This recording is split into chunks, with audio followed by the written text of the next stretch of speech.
This is the fallen angel Christopher Daniels, former TNA X Division champion and former TNA World Tag Team champion, and you are listening to the TNA Cross the Line podcast. Enjoy.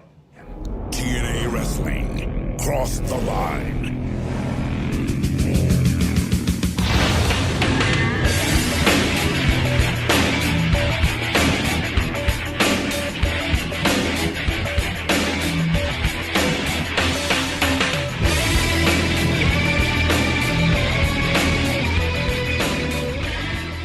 And we're back with episode 51 of the TNA Cross the Line podcast. I am Bob Colling Jr. With me, as always, is Dallas Gridley.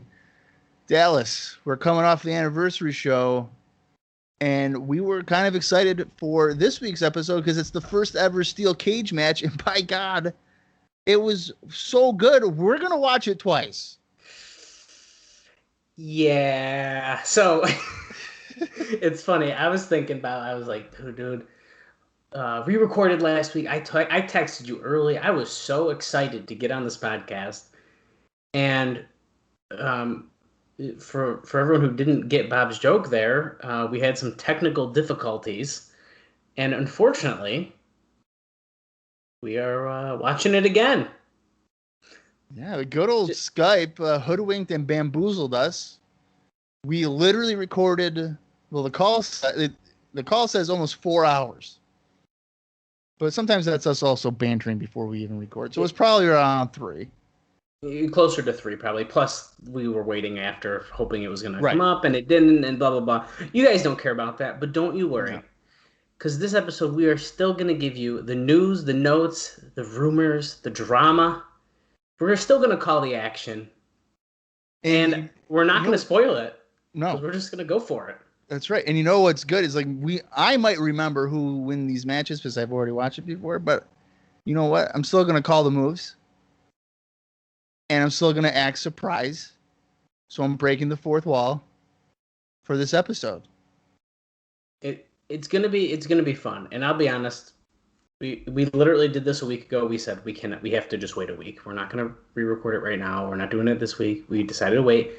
I might have forgot some of this stuff already, and I wish that was a lie, but it's probably true.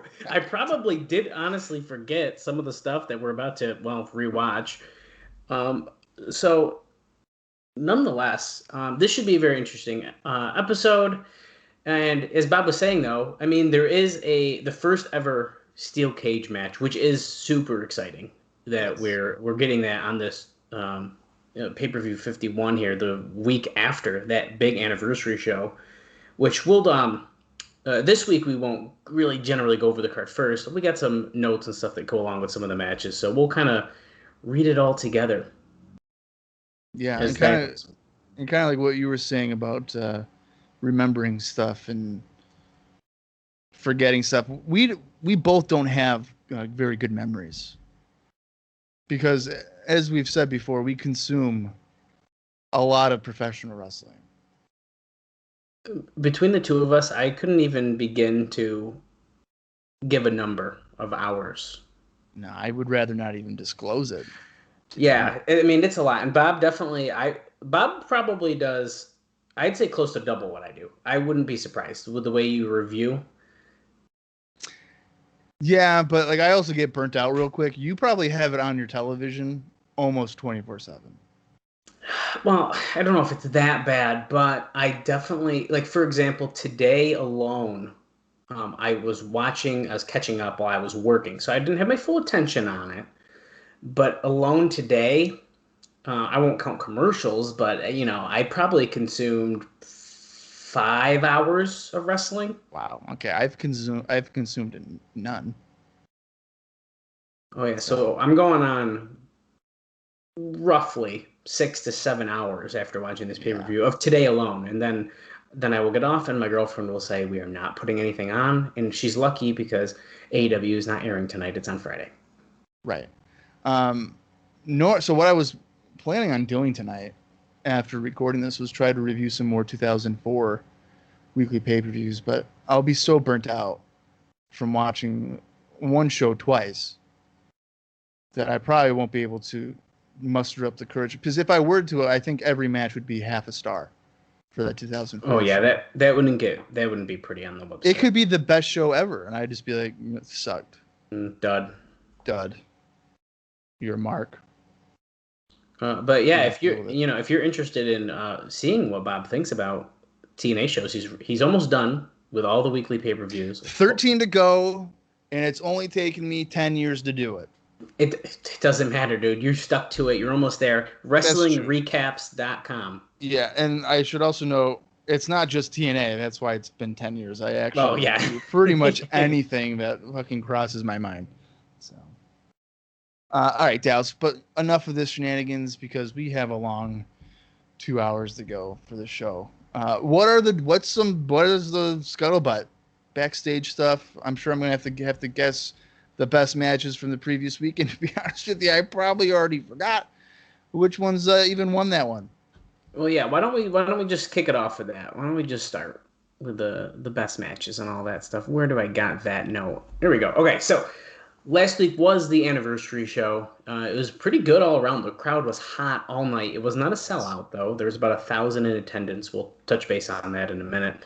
But what do you think the readers of the Observer thought? Did they give it a thumbs up, a thumbs down, or a thumbs in the middle? Well, they definitely gave it a thumbs up. Well, I don't know how you could give that show a thumbs down. So, yes, they did. 43.8% gave it a thumbs up. 14.3% gave it a thumbs down, and 41.9% gave it a thumbs in the middle. So it was a little more split, but as we've discussed in the past, if you're giving something in the middle, there's at least something on that show that you liked.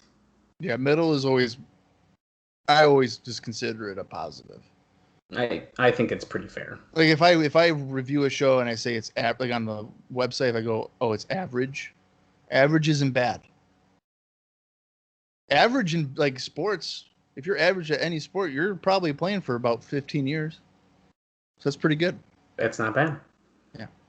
And yeah, like we said, what do you think the best match was? I know I said we weren't going to go over the card, but do we need to do a quick rundown to flash our memory? I have it right in front of my face. Okay, if you got it there, then I'm not going to read it just yet because we're gonna touch base on pretty much every match. Right. I'm going to say, I think wasn't it Triple X against American Most Wanted? Yeah, the NWA Tag Team Title match. That was it was pretty good. Can't really complain about that tag match. And then in second, it was Paul London and Chris Sabin. Yeah, which I think was a fine X Division Championship match. Now, what do you think the worst match on that card was, according to the readers? Kenzo and Saturn, right? Yeah, it's Kenzo and Saturn. Because, it went to a no contest in 4 minutes and 35 seconds. Right. And then second place was New Jack and Mike Sanders in the Hard 10 tournament semifinal match. And then after that, it was Jerry Lynn and Just Incredible, who had a 2 minute and 43 second match, which is kind of ridiculous. And Just Incredible actually won. Yeah, he did. Fresh off a WWE release, and he beat one of our favorite wrestlers in TNA. It's perfect. Yeah, it's exactly what you'd want to happen. Yeah, why not? When you think TNA anniversary show, you're thinking Just Incredible beating Jerry Lynn. Well, yeah, absolutely. That's what I'm thinking. Let's get into some notes and stuff. I'm gonna touch base on some notes that actually in the Observer, they come first as well, but they do relate to that first show. And then I will touch base on, like I said, pretty much every match. And then we'll get into a little bit more, and then I'll give you guys the bad news after that. Oh boy, there's some bad news, and it has nothing to do with TNA. It has to do, unfortunately, with this podcast. So stay tuned. Yep, this is it, guys. I told Dallas if we ever had to watch the same show twice, I'm out. He was done. This is it. That was it. The promotion also announced this past week the hiring of Frank Romano, formerly of In Demand, as the new Chief Operating Officer. Romano had been Vice President of Event Programming and Operations with In Demand, but was known more as a numbers researcher. Romano will head up the company's new offices in Manhattan, which opened on June 23rd. So bringing in some outsiders to hopefully, apparently, research some numbers for us. Should be super interesting. The anniversary show, Dave says here, wasn't really built around much of anything.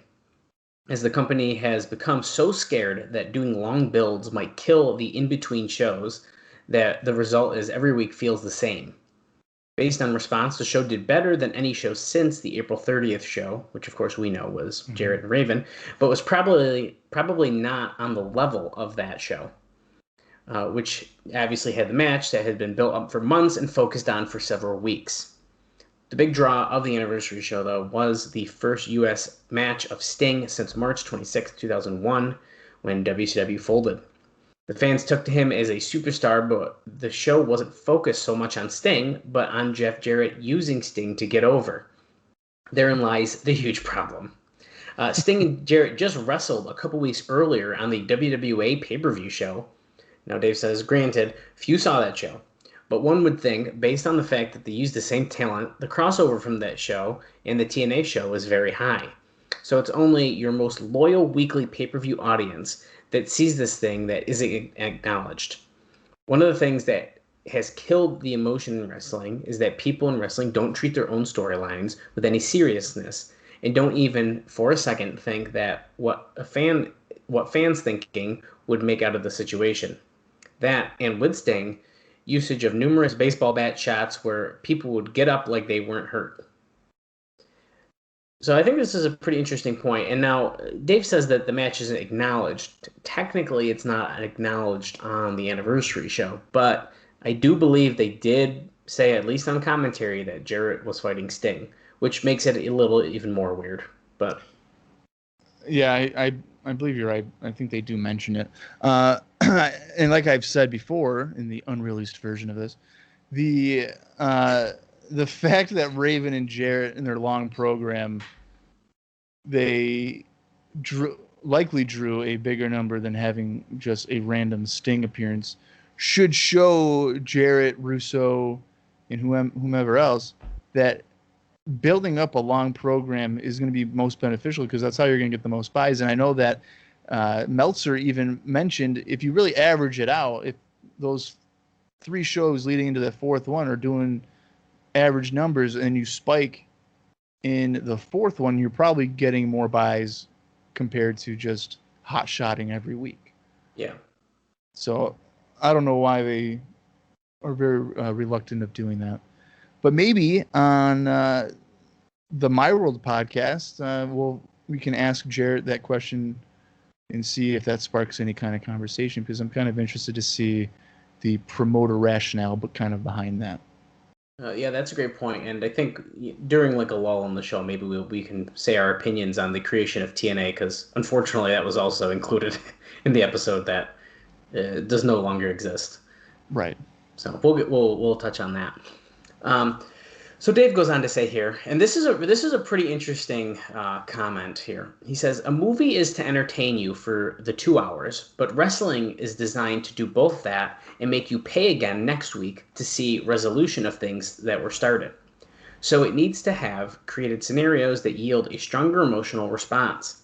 In other words, for wrestling to be effective, it doesn't have to be as realistic as football or UFC, but it has to be more realistic than a movie. If there was a fight scene in a movie and Sting cracked Vince Russo with a baseball bat, Russo wouldn't roll out of the ring and never sell for a second. He was just hit. But it's that kind of sloppiness in selling and in acting, combined with bookers who don't watch the product and don't realize people just saw Sting and Jarrett fighting last week, and now they are teaming with no acknowledgement of their previous match and angle. Once the viewer is forced, while watching, into seeing that nothing matters, the lure to watch it greatly decreases, and impact of almost all angles becomes non-existent. Now, I don't agree with the rationale here, because as I can think of so many different scenarios here. I mean, if you watch Die Hard and a car flips over 17,000 times, Bruce Willis crawls out with a little scratch on his forehead, and he's like, yippee-ki-yay, motherfucker, I'm alive, and nothing happened. Mm-hmm. So if Sting were to hit Russo with a baseball bat and he doesn't sell it, is it bad? Sure. But is it the most unrealistic thing I've ever seen in my life? No. Yeah, I think it's a really interesting thing here. And I think I don't recall actually seeing Russo completely no-sell him.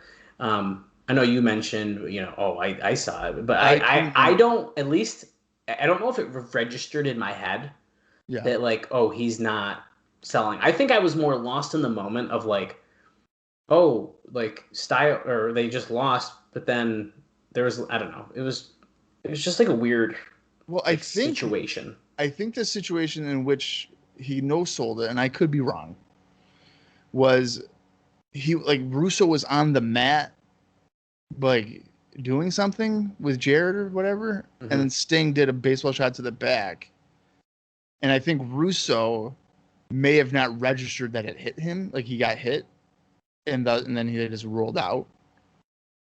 So it might have been one of those awkward situations there. No, and that wouldn't be the first time that we're gonna see that ever, or last time. I mean, people get hit all the time and like don't realize it, and then they're like, oh dude, shit. One of my favorite ones is WCW 2000. Lex Luger hits Goldberg over the back with the chair. Oh, And there's like a 6-second delay for Goldberg to be like, oh, I got hit by the chair. So it's happened quite a bit. That. Yeah, it's not something that's that like unreal. No, but I think what makes it worse is that Russo being a non-wrestler. And that's what I was just thinking about pointing out. And I think that's probably the bigger problem here. If he's AJ Styles in the back with it, no, ignore the fact that Styles is smaller than Sting. It doesn't matter.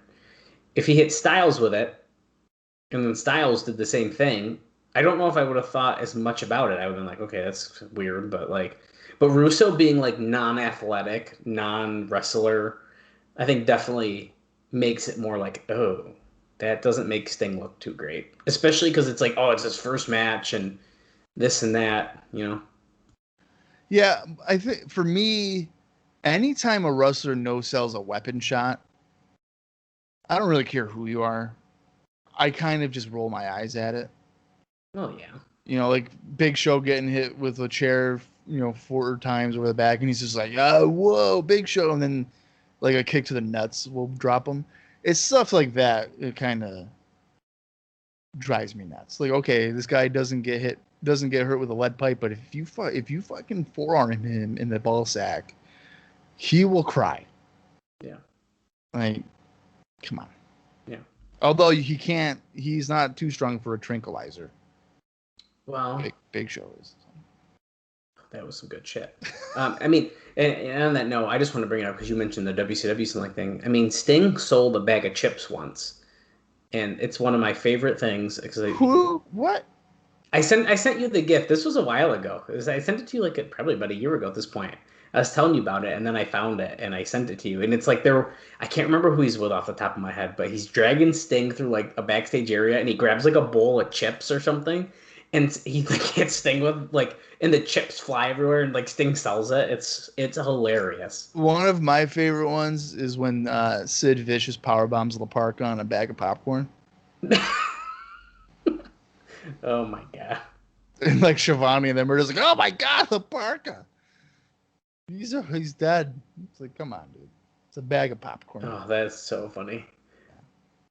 I'll try to find the Sting thing again at some point here, but I remember that. I can't picture it. Like, for what you sent me. Yeah, I don't remember exactly. Like, I don't know what show it was or anything. It's not like later 2000 because here we go.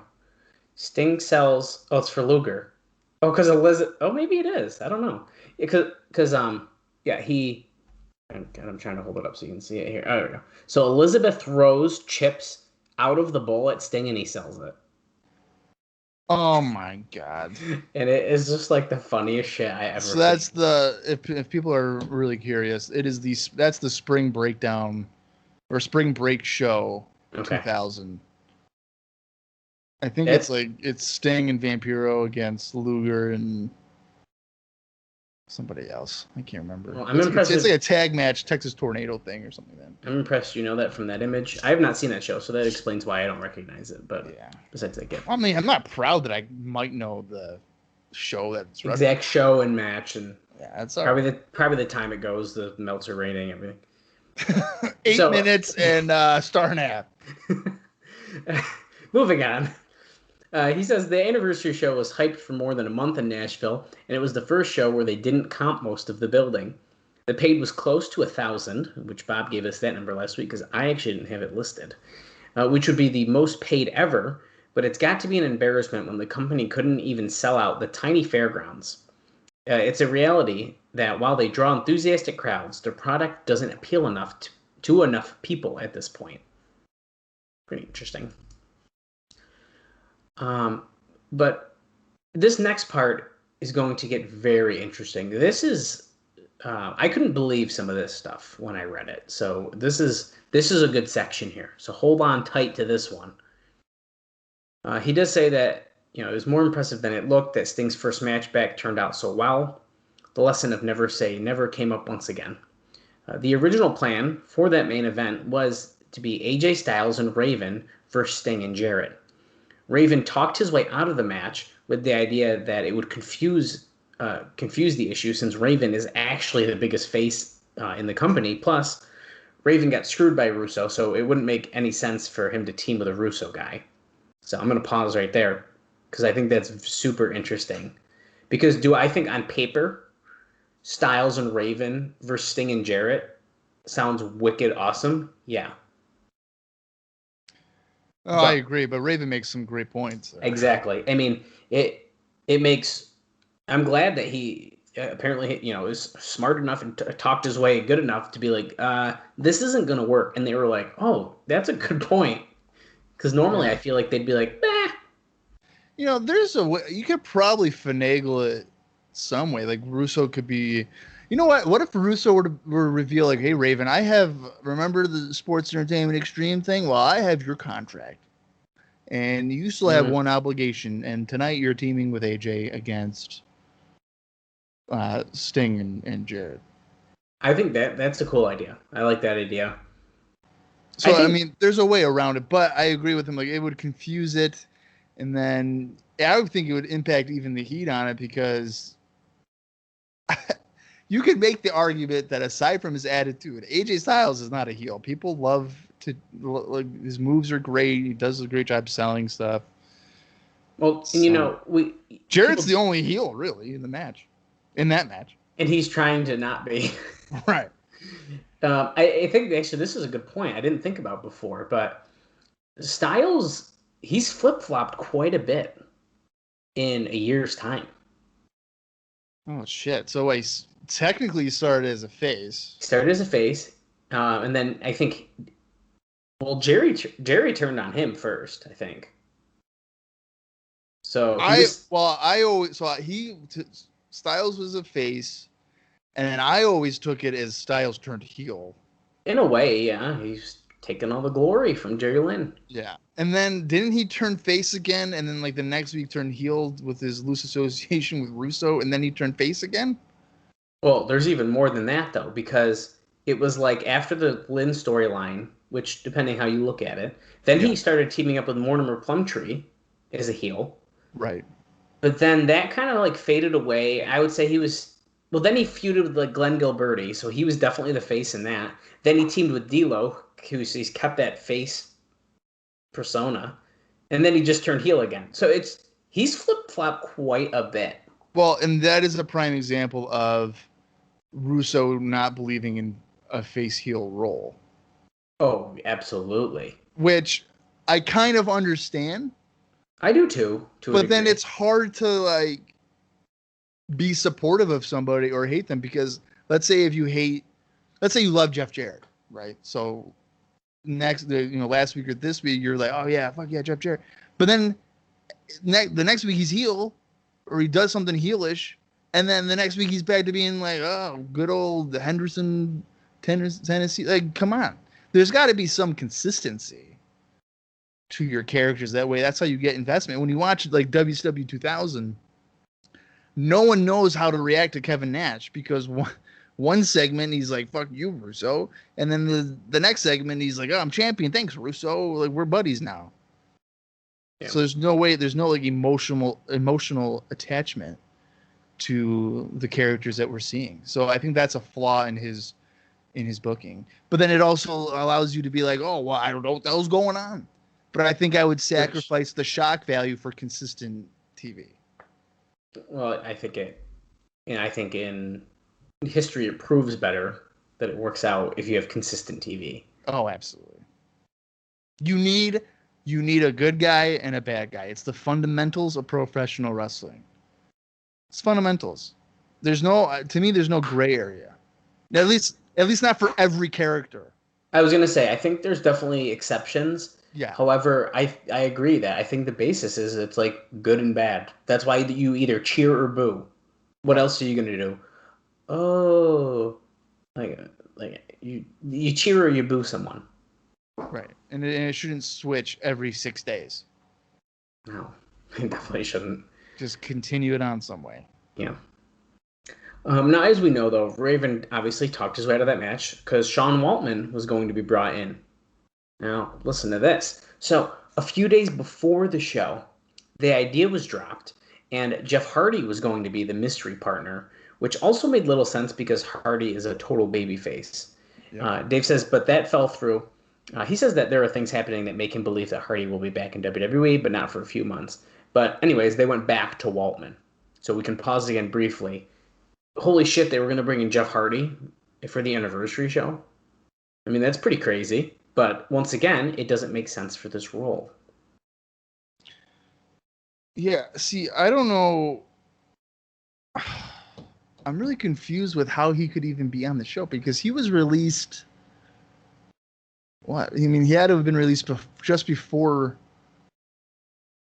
WrestleMania 19 because he was at No Way Out. So we're in June. I guess that's close to 90 days. Yeah, I know we briefly discussed about his time being let go and that there was talk that there was interest. And that was the last we heard. And it even goes into the point that, a few weeks ago, I apparently don't have any sort of timeline of what happens in the weekly pay-per-view era, and I thought Jeff Hardy was going to be at the anniversary show. And of course, I was thinking about the second anniversary show. So, which I think makes this even more interesting. That they wanted to bring him in a year previous, and it didn't end up happening. How crazy would it have been if he showed up a year early? I think it would have been really big for them. Because, I guess it doesn't really matter, but I think there's one issue here with TNA, and I know I've kind of mentioned it before, but I think it's kind of important to know. So, with the guys that they're bringing in, so you bring in a guy like Jeff Hardy and Raven and D'Lo Brown or whatever, and they're for the most part in recent years borderline mid-carders from WWE. Mm-hmm. Yeah. So when you're watching these TNA shows, it's very difficult for these guys to come across as main event acts for me because of the context that I've seen them in. But I think this is important to note. Like a guy like Shane Douglas, right now, he was an upper mid-card guy in WCW and a main event guy in ECW. So he's kind of benefited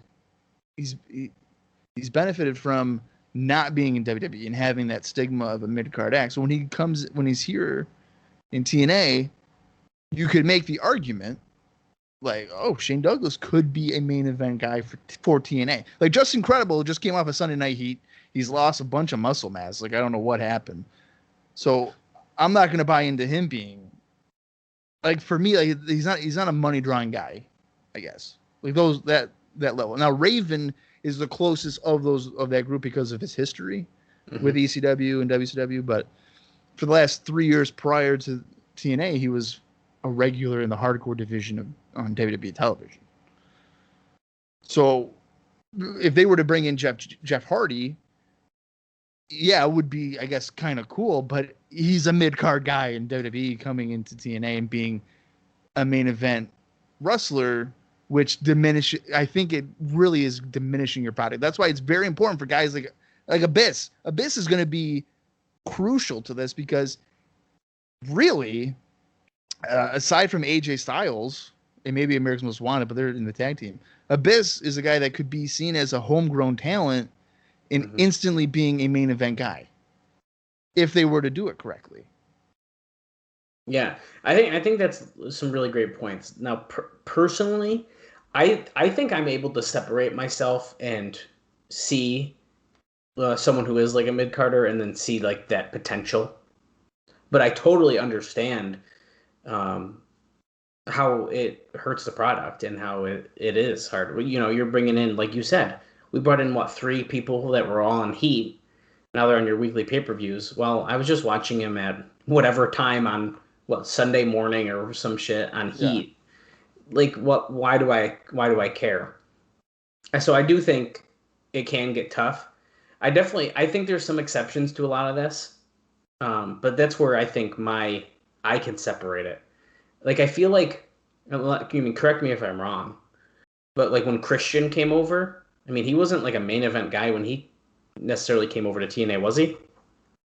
No, he was like an upper mid card guy, and so I'm glad you mentioned that. I think the first time for me that TNA really became legitimate was when Kurt Angle jumped.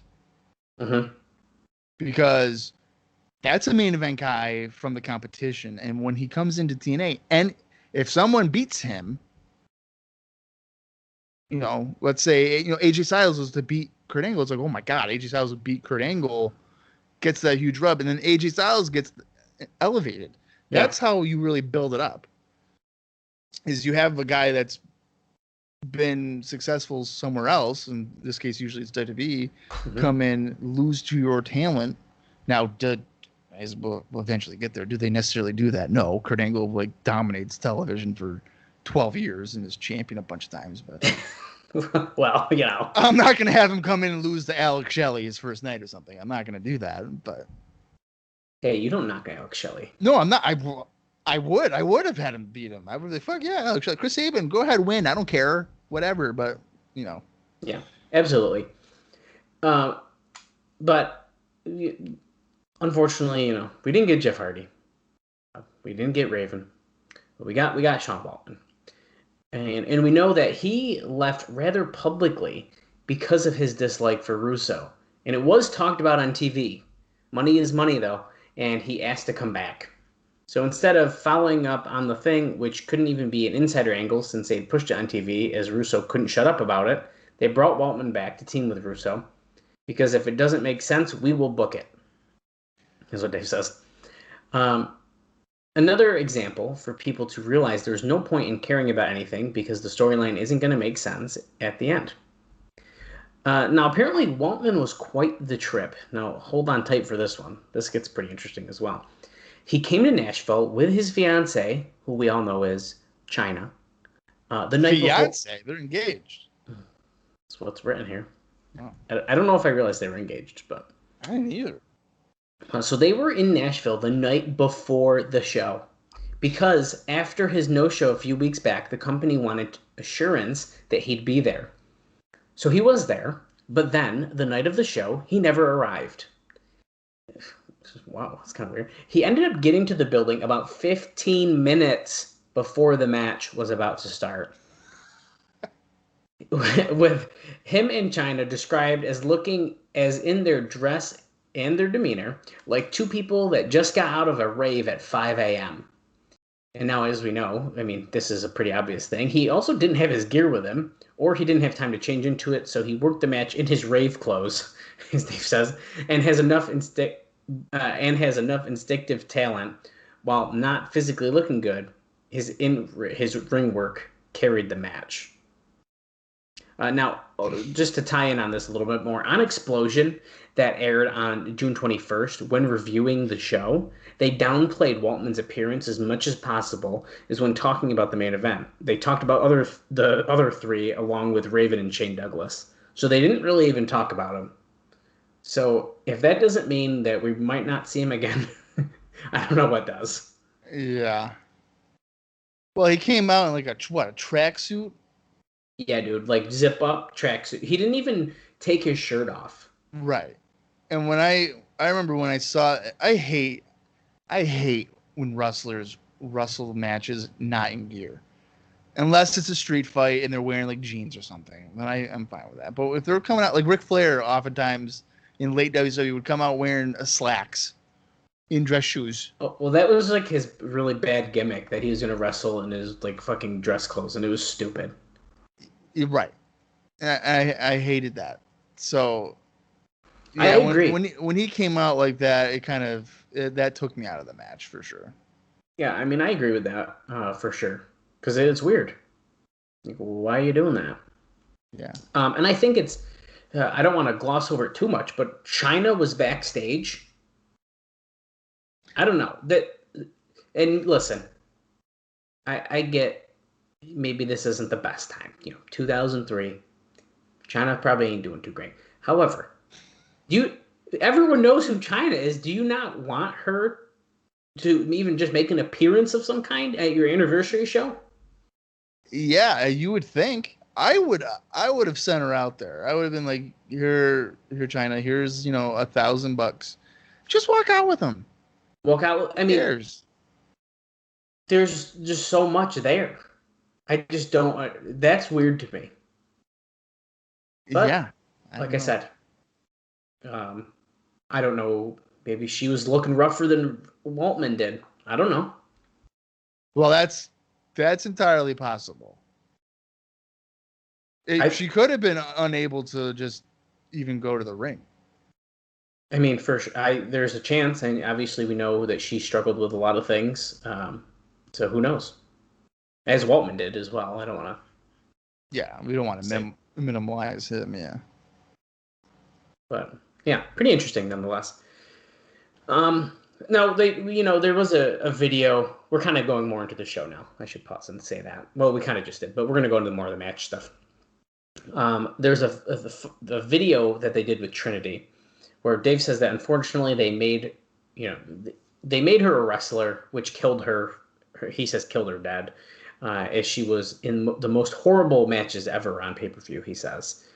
I don't necessarily agree with this, but they're trying to use this video to kind of make her look really cool. So Jeremy Borash did this video of her. They made her come across as more of a superstar than anything up until this point, he says.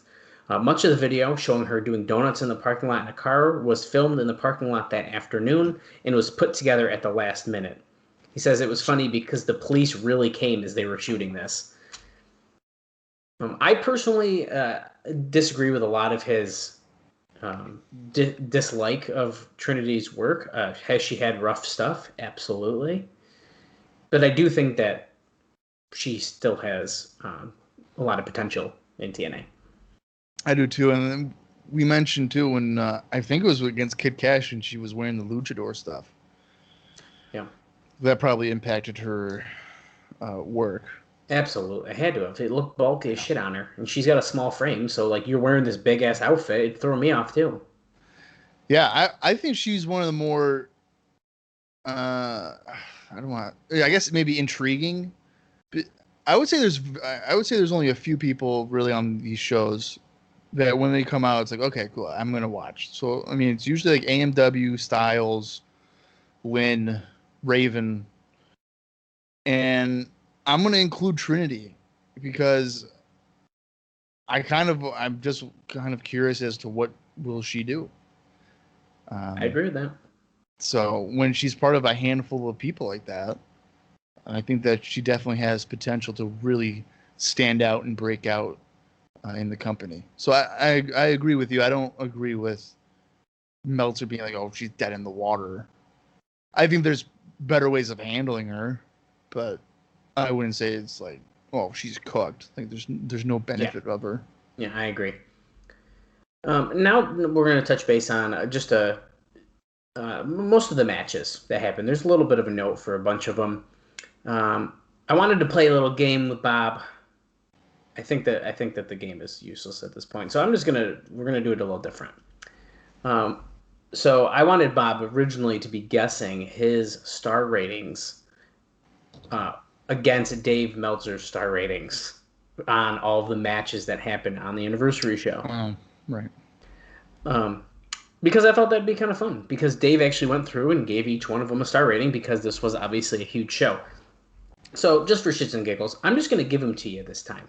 But Bob, next time I'm going to get you on the hot seat and you're going to be guessing. Well, and when I originally did it, I actually did pretty well in remembering what I gave. Yeah, and it kind of made me disappointed.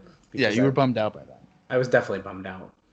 But let's run through the card and what Dave gave all the matches, star rating, and what Bob gave them on wrestling recaps. And it's important to note that the ratings I gave would have been over 10 years ago and not present day. Yeah, so when we watch the show. I have not updated it.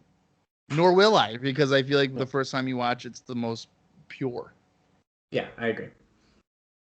So Kazarian and Sandman, and D'Lo, defeated Sonny Siaki and David Young and Don Harris in 3 minutes and 53 seconds. Dave gave that match 1 star. Bob was generous, and he gave it 2. It was very kind of him. And then after that match, I gave that 2 stars. I really did. Yeah. Oh, okay. And we're going to take a pause there because after that match, Russo did a long interview, as this segment lasted 20 minutes, which was far longer than scheduled, and forced cancellation of a catfight segment between, hold on, before I read too fast here. Oh, yeah, so it was Tracy and Nurse Veronica were supposed to attack Lollipop, which most felt Lollipop with cancer, it says. I don't know if that's like the other girl's name or what, but anyway, which most felt would have been horrible. But it did make the story of the show seem stupid, as they had an interview with Veronica and Tracy where they promised to do something and they never did. And this segment also shortened several matches in the show because of this segment going long. That would explain maybe the 2-minute match with Credible and Jalen. Yeah, it definitely could. Chris Sabin retained the X Division title over Paul London in 7 minutes and 53 seconds. Dave gave this one 3 1/4 stars, and Bob gave it 3 stars for that one. And we know that New Jack was against Mike Sanders. He defeated him in a hard 10 match after he hit him with a giant Hulk hand, which sent him through a table in 5 minutes and 33 seconds. Dave says it was largely a waste and gave it 1/2 star, but Bob was a lot nicer than that. He gave it 1 star. It was very nice. After that, it was just incredible defeating Jerry Lynn in 2 minutes and 43 seconds. On the Big Show, though, this was an insult, and the crowd took it that way with a loud bullshit chant after the finish. Dave gave it a dud rating, and Bob gave it 1 star. Yeah, a dud's got to be real bad. Yeah, I don't think it was bad enough to be like, okay, that was a dud. It was more like, oh, that was it. And Meltzer likes to give negative stars. I don't think I've ever given a negative star because that's like really offensive and rude. Because these guys are like hurting themselves, so I'm not going to go and be like negative 3 stars. Yeah, I'll be honest. I watched it was a AAA match. This was years ago. It was one of the first full AAA shows I watched live, and he gave a match like a -5 star rating or something. And I'll tell you what, it fucking deserved it. Wow. Okay. It was really fucking bad. Wow. I think it was -5. It was negative at least. It was somewhere between like 3 and 5. It was, and the match honestly was that I couldn't believe that I watched it. I was just like, wow. Yeah, I'll find it so you can check it out, Bob. I'm not gonna watch it if it's -5. I won't tell you what I'll be like, Bob, you should check out this Triple Mania show. No. Not doing that. After that, Kenta Suzuki and Perry Saturn went to a no contest in 4 minutes and 35 seconds. Dave says horrible. Here's the funny story though. The booked finish of this was for Saturn to win clean, since he works here regularly, and Suzuki will never be back.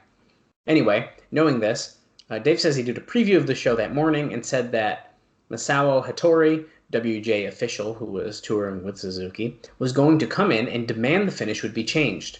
Now, anyone who understands the first thing about Japanese politics knows Suzuki is being groomed to be a top star in WJ. Saturn works for New Japan, and they are rival groups. No way a guy groomed for the top in WJ can job for a foreigner in New Japan who isn't even pushed. Anyway, nobody in TNA, but he says, well, I'm sure Mike TNA figured it out, had a clue that they were, and they were shocked when hours later, Hattori showed up and explained Suzuki couldn't do the job. So they ran in Lynn Incredible. The match was sloppy. Only a decent thing was Tna reciting Suzuki trivia, such as his first pro match on January 4th, 2000 was supposed to be against Bill Goldberg, but that's actually when Goldberg nearly ended his career by punching through that limo window, so it didn't end up happening. And Dave gave that match a -1 star. And Bob gave it 1 star. See, my 1 star is like, hey, it sucked, but it happened. There it was. So that was a lot. That's kind of why they did no contest. But if you're going to just do that, then I don't even think it was worth bringing him in, was it? If you want my opinion. Well, they didn't know until No, I the guess day that's a of, good you point. know? Well, that's a good point. Although apparently it seems like someone would have figured it out, like he said, like today, who knows all his Japanese trivia. I think it's an interesting note, though. But I think it's safe to say we're not going to see him again. Yeah, but you know what? I don't even know how long Saturn's there. I know he's been there the last almost couple months, but I think we're kind of phasing out, to be honest with you. yeah, like this whole Team Extreme thing is like not even a thing anymore. Yeah, it's phasing out quick. Yeah, so I don't know if Saturn needed to be protected in TNA. I don't know. Well, it's weird because, it's not like they did like this Team Extreme thing a different time, and it definitely didn't just fade out that time either or anything. No, never. It definitely didn't. History does not repeat itself in TNA. No. Christopher Daniels and Elix Skipper retained the NWA titles against Chris Harris and James Storm. Dave says that this match was rushed, but it was still the best thing on the show. They did a swerve, which was the old Pennywise and Pound foolish mentality. Daniels got on the house mic and said he was going to Japan in 2 weeks. This was scripted because they wanted people to think that it would be a title change so that they could swerve everyone. Which actually, I mean, it worked for Bob and I'd say. We were kind of like, no, they're going to lose, okay. However, after the match, a challenge was issued for a rematch in the cage for the belts, and since it's already established that it's Daniels' last match, their swerve ultimately works against them. Yeah. I mean, that was pretty easy to figure out, but yeah, that was. I don't think that if they didn't put a timeline on it, or even I don't know. I think they should have worded it differently. If they didn't say like 2 weeks, if they said like even something like, even just bullshitted like after tonight, I'm taking this title to Japan, even if he wasn't. That still could have been a swerve, and then when they challenge him for the next week, it's like, oh, I thought he was going to be in Japan. So yeah, they could have worked that differently. Also, Low-Key was ringside, but his arm was still in a sling because he was obviously injured, and he did some interfering. Apparently, they did ask him to do far more physically than he was ready for. So that's fun. Dave gave that match 3.5 stars, and Bob matched him with 3.5 stars as well. I'm the new Meltzer. It's Bob Meltzer, baby. That's right. Bob is so over in his ratings that wrestling companies do gimmicks of him, and then they try to say that they're not about Bob, but they're definitely about Bob. Yeah, that happened. And that's a shoot. Yeah. We know that Jerry Jarrett appeared on the show for the first time and talked about it being a tough first year. He seemed to be building himself up to be attacked by Russo to get Jeff Jarrett over, since he talked about how Russo couldn't handle failing in WCW well and had unhealthy obsessions, which I didn't really catch on to necessarily, but I think it's kind of interesting. Like if Russo attacks Jerry and Jeff like saves him, like will that finally make Jeff a babyface? Probably not. But I don't think it would either. But I think it's interesting. I think I didn't see it coming when I heard the interview. I thought it was just kind of like he wants to show himself on camera because he hasn't this whole time. I didn't even think of Russo attacking Jerry. That might be interesting TV. Well, that's what I mean. I think there's something to that. After that, Erik Watts came out to complain about company politics and said that Erik was coming, blah, blah, blah. He was talking, and Goldilocks was caught in that cage with Eric Justice, or we all know him as Abyss, or Abyss in Puerto Rico, doing a Mankind gimmick, as Dave says, who was at this point only known as Scary Dude. So they only call him Scary Dude right now. I don't think I take him as doing a Mankind gimmick. I don't either, but it's the people. Listen, I mean, he lives in a boiler room. Well, yes, at this point, yes, we know that now because that's what ends up happening in this segment here. But And okay, he's got like a mask that doesn't fully cover his face. So yes, there's similarities. And did he probably take inspiration from Mick Foley? I fucking 100% guarantee it. But that's how anyone does anything. You get inspiration from something and you change it up. And I think this is something that I think the similarities are definitely there. But just because someone wears something that's sort of similar doesn't necessarily mean that they're like someone else. He took a little bit from Mankind and a little bit from Kane, and he tweaked it and made it into Abyss. Yeah. And honestly, if it didn't work, he wouldn't have been a mainstay in TNA for 13 years. Well, exactly. So it had to have accomplished something. Exactly.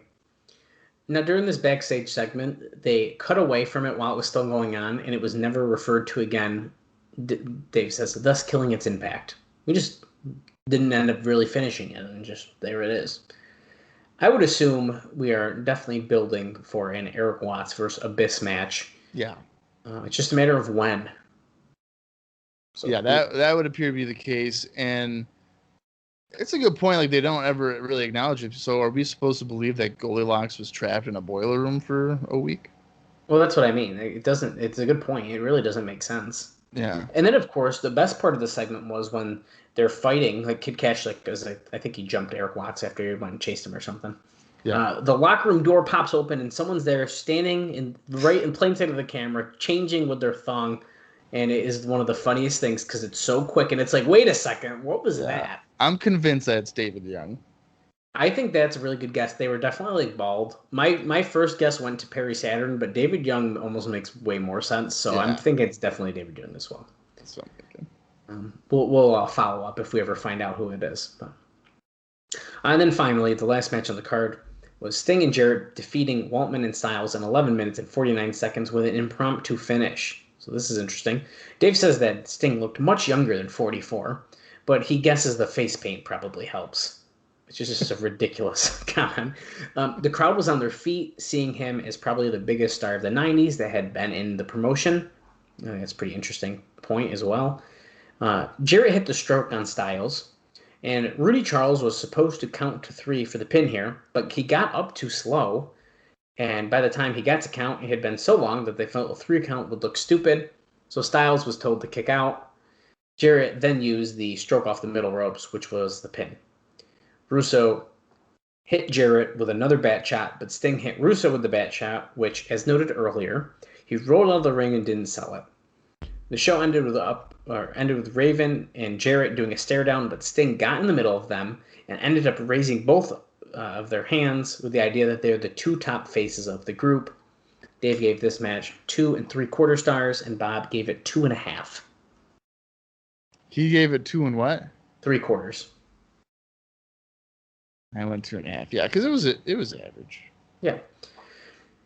Yeah, but we had to switch up the ending there as our referee was slacking on us a bit. Not a major change, and in fact, I think the middle rope stroke, especially because he just won the title, it's a stronger finish. I think it was better, anyways. Yeah.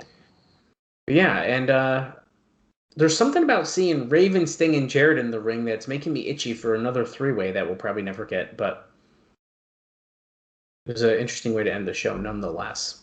Oh, a Raven Sting Jarrett? Yeah, doesn't that sound interesting? That does sound interesting. There's something about like Raven Sting. I know. How did they never have like a major program? I don't know. But like seeing it last week, I was like, oh shit, I want to see that. Do they ever have a singles match later on in TNA or no? If it does, I don't know about it. Oh man. I know, isn't that bad? That's weird. I'm gonna have to look it up. Yeah. Because like I've even always thought like a Raven Undertaker match would be kind of cool. Oh yeah, I think there's potential there. There's just so many things that you can do with Raven that they just never did. Well, if you type in Raven or Sting vs. Raven, the first thing that pops up is a video game. So what's that tell you? So no, probably not. Yeah, so chances are we're probably that sucks, man. Probably don't really get that, but really cool idea. Moving on to some other news and notes here.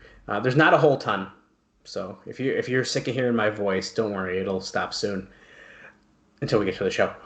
This is a funny note that I thought it's not in the NWA-TNA section, but there was a 3PW show in Philadelphia, and Sabu was announced for the show, but Sandman was a late replacement for him because Sabu was announced as missed his flight. And this is the funniest part, is that, like with the TNA show, Sabu's wife was in the building. Blows my mind. How was his wife at the building and he wasn't? I don't understand it. She shows up for the booking, but Sabu doesn't. I don't get it. Does he think that if he sends a family member, he still gets paid? He probably definitely thought so at the time, I'm sure. I don't know. Yeah. But anyways, moving on. The company is continuing to make moves that would seem based toward a goal of expansion. Besides purchasing the new set, which was debuted on the June 18th anniversary show, which I always forget about, but it was a very nice change, yeah. And signing up Sting for a few appearances, they've also hired Chris Bleckschmidt. Probably messing that last name up, but he's from Team Services. This hire was apparently several weeks ago, and Romano from In Demand, so we knew that note already. Bleckschmidt is a huge wrestling fan to the point that he even collects videos. So he's got to be an asset to the company. He collects wrestling videos. He's a nerd. He's a nerd. Just like me. Exactly. Raven is largely out of the loop now when it comes to writing, which is being handled by Russo and Gilberti, with Jeff Jarrett doing the final editing. When Russo wrote his column that we briefly discussed last week, where he was critical on Raw, he noted that there were continuity problems in TNA, but said that was because of how other people have a hand in the final product, which couldn't have made the, quote, other people too thrilled with how he tried to say the problems weren't his fault. Right. Yeah. That's kind of bullshit. Yeah, a little bit. Yeah. He's not very good at continuity himself, so it's okay. Well, yeah, so it doesn't matter whose fault it is. Joey Legend was backstage at the anniversary show and ready to start soon. So we Joe! Should see him pop up here soon. This is a pretty interesting note as well. We've talked about it before, but the TNA Talk segment that they've plugged once or twice is supposed to be a deal for Joey Styles. Dave says that he believes the idea is that Styles wouldn't be coming to Nashville, but that he would be taping that segment while he's doing the MLW show every week. So it's like a pre-tape that they just send in. But pretty interesting. If Joey Styles randomly popped up, I'd be like, what? Yeah, that'd be pretty shocking. Yeah. And just to be part of a pre-tape.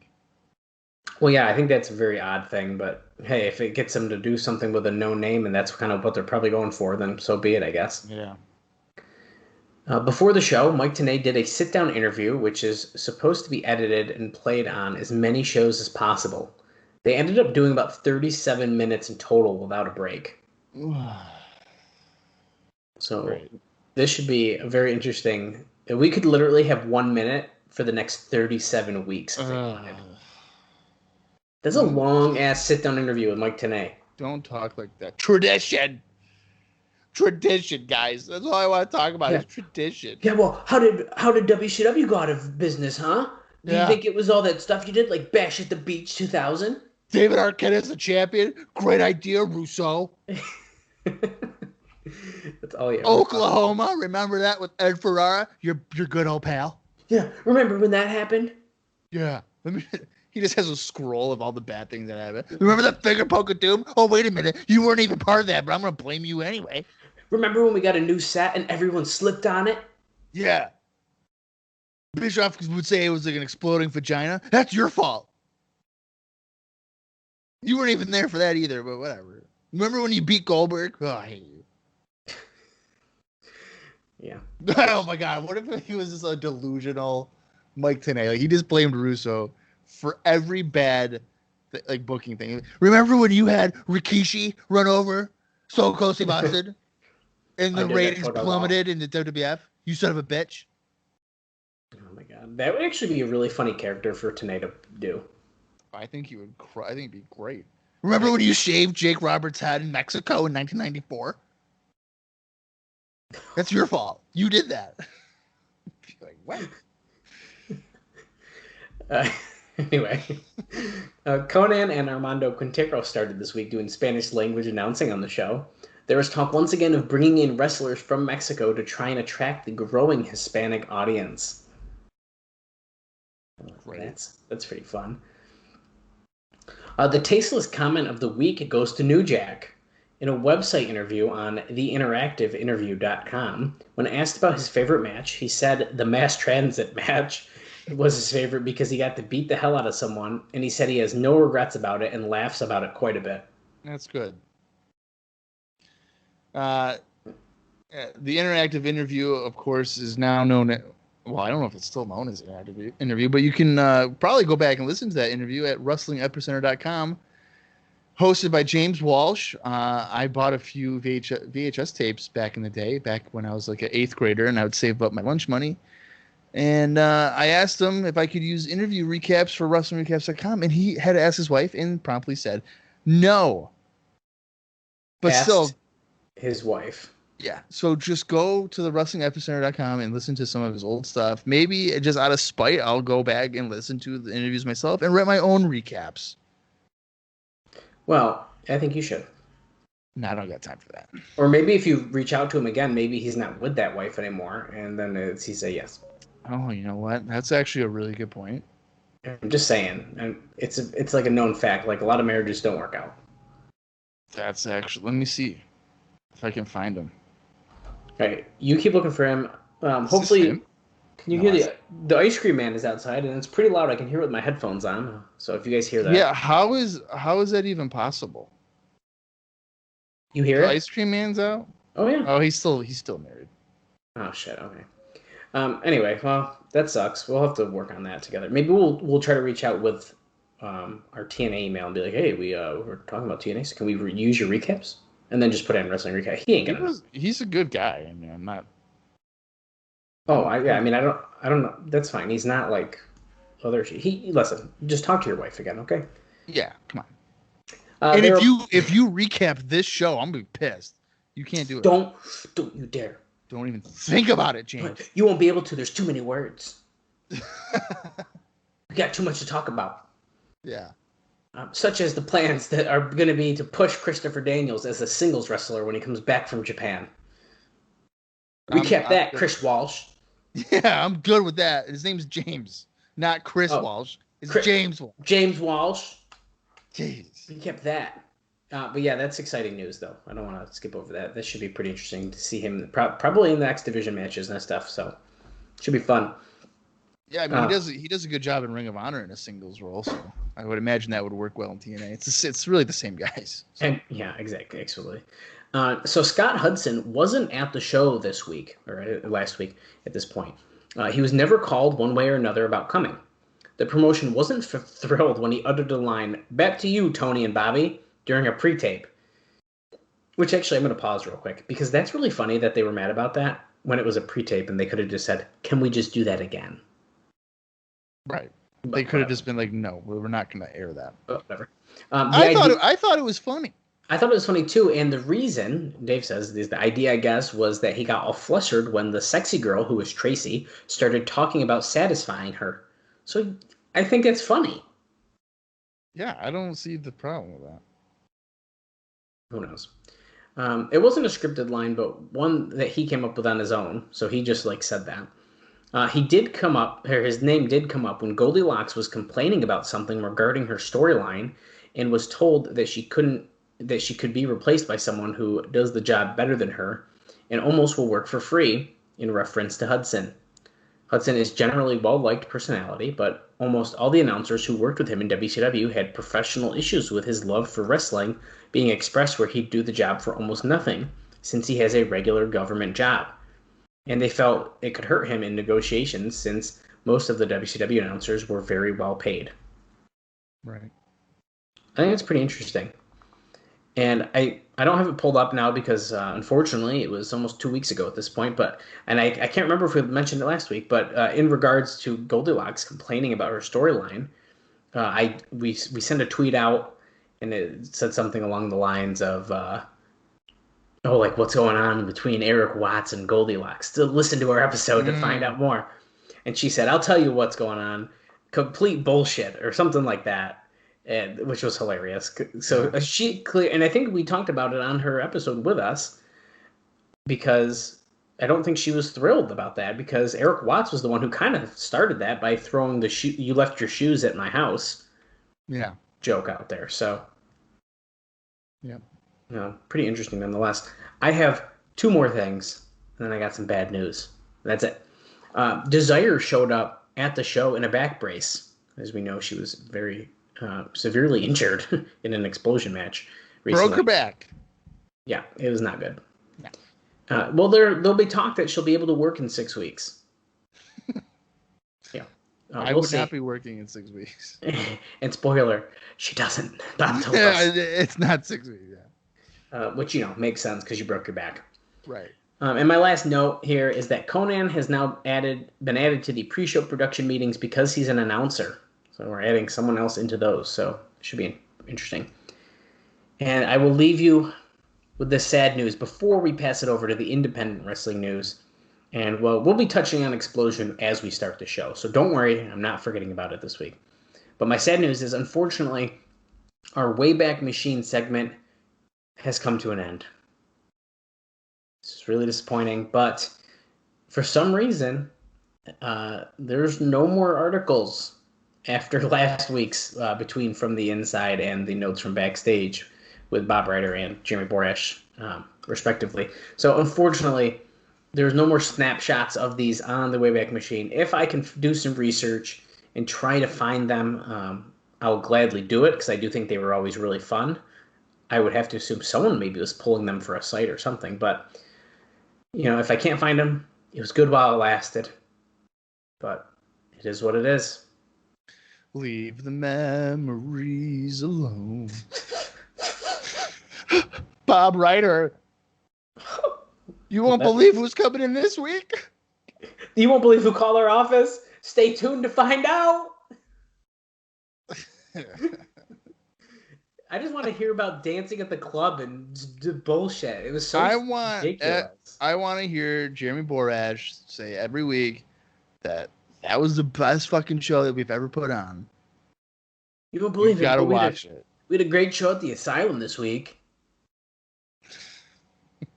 Sure we did. There was a classic match on Explosion. You might want to find out how to watch it and contact your cable provider. Yeah, good fucking luck finding that. Yeah, it's never. Anyways, Bob, what do we got for independent news? I'm going to shove this sandwich in my mouth while you read it. All right, I'll say it really fast. That way you can't enjoy it. So we have a few people keeping busy. We got Christopher Daniels defeating Billy Fives on June 20th for MLW. D'Lo Brown teaming up with Steve Williams in a losing effort against the MLW Global Tag Champions CW Anderson and Simon Diamond on June 20th for MLW. AJ Styles defeated Kid Kash on June 21st for 3PW. Jerry Lynn defeated Kid Romeo on June 20th for MLW. Just Incredible defeated Homicide on June 21st for 3PW. Chris Sabin defeated Jimmy Jacobs on June 21st for MMWA. Raven teamed with BJ Whitmer in a losing effort against CM Punk and Colt Cabana on June 14th for Ring of Honor in a no disqualification match. And he lost to CM Punk on June 20th for MLW. And I don't think I've mentioned it previously, but with Shane Douglas entering the company, just kind of giving a brief update on what he was up to. He was one of the few guys to kind of sit out the remainder of his WCW contract because, when you're getting six figures, you might as well stay home and collect on it. Yeah. He was the final XPW heavyweight champion when they went out of business. I believe it's back in March. He was also the booker of that company, so that's probably why he was champion. He lost to Sting in a three-way involving Rick Steiner for WWA on May 21st. And he also defeated Sabu on May 23rd for WWA. So, and I think his contract ended with WCW by about the summer of '02. So I remember he made a return on MLW show. So almost over a year, he just collected. So if you can get that, him. Yeah, if you can get that gig, fucking take it, man. Are you kidding me? Absolutely. I'm not doing nothing. But yeah, that is your indie news. All right, well, it's that time, Dallas. For the second time, we are going to watch the June 25th, 2003 weekly pay-per-view. If you guys want to watch along, head over to the Impact Plus app and enjoy the misery of having to watch this twice. Well, actually, you'll probably be watching it for the first time in a long time. We'll be watching it for the second time in 2 weeks. So I'm going to count down from 5, and when I say play, hit the play button, and hopefully we don't want to scratch our eyeballs out. So here we go. 5, 4, 3, 2, 1, play. You know, I wish you didn't just say how many times there. Oh, we're watching it again. I'm trying to forget. Like, I didn't see this show. I didn't watch it. No, I'm going to constantly remind you. Yeah, it's okay. Here we're getting an opening package, which is perfect because now I'm going to tell you what happened on Explosion. This is Explosion number 38, and it was taped on the same day as the show we're watching right now, which is June 25th, 2003, because we're just seeing Stiles come out right here, so you guys aren't missing anything, I swear. And this aired on June 30th, 2003, and it featured 2 matches. We had B.G. James, Conan, and Ron Killings defeating C.B. Kane, Delirious, and Todd Sexton. And then David Young defeating Two-Face. I fortunately have no clue who Two-Face or C.B. Kane are. Oh, wait, I actually do have a note on Two-Face. That's right. My apologies. Two-Face is actually, at least in the Observer, it said potentially to be Barry Buchanan. With a question mark. So it might be him. We're not 100%, but that's pretty interesting. And there was actually one other dark match that was not on Explosion that happened before the show, and that was Julio De Niro and Alexis Lurie defeating Altar Boy Luke and Daisy Hayes. Which I'm surprised that's not on. That wouldn't be on Explosion. Me too. Because out of those 3 matches, that's probably the strongest one. Yeah, for sure. With at least recognizable names. Daisy Hayes. Well, I don't know if Daisy Hayes is recognizable in 2003, but at least recognizable to me. No, yeah. We're still going on our video package here, so I mean, it is what it is. It was showing last week's stuff. Sean Waltman, and yeah, here he is in his goddamn tracksuit, fucking the top's tucked in and everything. I mean, it's ridiculous. It's hilarious that they're forced to probably acknowledge this. You know what I mean? They're too sweet. Oh my God, the click. My favorite thing is Sting and Jarrett coming out to Jarrett's song. Yeah. And like Sting video. It's like, come on. Yeah. Because I was pumped to hear the Sting song, but I guess why would you have a song for him? Well, I shouldn't say that. I should say they probably wouldn't even have one, would they? Well, that's what I mean. I guess like what would you have done like already? But yeah, because like they only announced it the week before. Yeah. So like, oh hey, Sting's coming in. Like, we're not gonna have music. Well, there's Raven hitting Russo, then giving the Raven effect to Stiles, right? Oh, he slipped out of it because Shane Douglas. What is the franchise doing here? What's he want? Well, the history. I don't even know if they really have a history with each other. Oh yeah, cool. They were in ECW together, but like I don't get it. Look at that. The 3 biggest faces in TNA: Raven, Sting, and Jarrett. My favorite part is when Sting raised her hand. Jarrett raised both of his hands, and Raven just like took it because Jarrett was like, "Cheer for me." Right. Well, he's desperate. Yeah. Now we're getting, it looks like, a recap of the Triple X America's Most Wanted feud thus far. We just had March. Here's April 23rd. So yeah, we're going through all the flashbacks. This is last week. Oh yeah, the death sentence. Going for the cover, but the referee gets pulled out of the ring. Well, I can't believe it. And we never talked about why all the referees were. I mean, we talked about it, but they never were like, "Hey, our referees are dressed in the traditional referee garb, wearing fucking bow ties and long sleeve big ass shirts." Yeah, in June, in a fairgrounds that doesn't have air conditioning. The show's probably nasty. Yeah, and Chris Harris got on the microphone. He's pissed. Every time we get in the ring, we get screwed. So There's always some bullshit, so we're going to put it in a fucking cage. He didn't say so tonight, that verbatim. For the first time in TNA history, America's Most Wanted, Triple X. There is no way in. There is no way out. There is no way else. What does that mean? Steel cage. There's no way else. There's no way else to do it, even though that doesn't... It doesn't flow. I know, it doesn't flow at all. And There's here's our way intro. else. Like, they were trying to go for like there's no other way. Yeah. There's no other else. Like what? We kick off year number 2, and we're watching this for the second time. It's perfect. Yeah. We're only 4 minutes and 48 seconds in, but Stop by God, it feels like 6 hours for me. It does not. Here comes America's Most Wanted. We're about to kick off with that cage, I guess. Yeah. As if we didn't know that. Shh.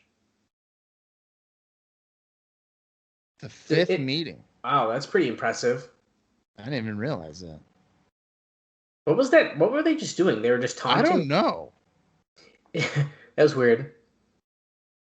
So they said there's no way in, but here's a door. It's kind of weird to think about. Okay. We're heading into game. Don't point out stuff like that, Dallas, okay? No outside interference. Definitely not in a steel cage. There's never been outside interference. No. This cage is pretty tall. I mean, it looks definitely taller than 15 feet to me, but... They're so excited about there being no outside interference. Oh, yeah. Don West and Mike Tna are yelling about it. Repeating each other. I wonder if it looks taller because the ceiling is lower. Could be. Here comes Triple X. They're coming out through the stage. Christopher Daniels, Elix Skipper. Elix Skipper looking jacked as always. Yeah. I'd argue one of the most underrated wrestlers. He's been eating his egg whites lately. There's no doubt about that. Oh, yeah, he has. No, but you're right. Elix has really stood out in the first year of TNA. Absolutely. In WCW, I never really cared about him, and really, honestly, for a lot of his TNA stuff, I was just like, okay, cool, Elix Skipper. But this, I wonder if watching this every week, sometimes twice, that there's gonna be a new level of appreciation for this guy. Yeah, check this out. First cage match. NWA's 2 best teams, Triple X 4-0 versus America's Most Wanted. But and then they yelled again, there's no outside interference. There's a cage and there's no outside interference. They were just pointing out old cage matches on commentary, and Tna was talking about 16,000 people coming to see these matches and stuff. I don't know if I'd recommend that, which, by the way, I didn't say the number, but when you only have 950 people in the fairgrounds. Oh, wow. So we actually went down a little from last week. We know the page got to be down. Right. He was referencing the Greensboro Coliseum back when it was Ric Flair and Dusty Rhodes. Well, you know what? I didn't hear the match, but I heard, yeah. Well, I don't know if that was the match, but I mean, I'm sure they had a cage in Greensboro. Well, yes. I hope that Jeremy Borash gets stuck in the cage and he has to then run around the ring to avoid these guys the entire time.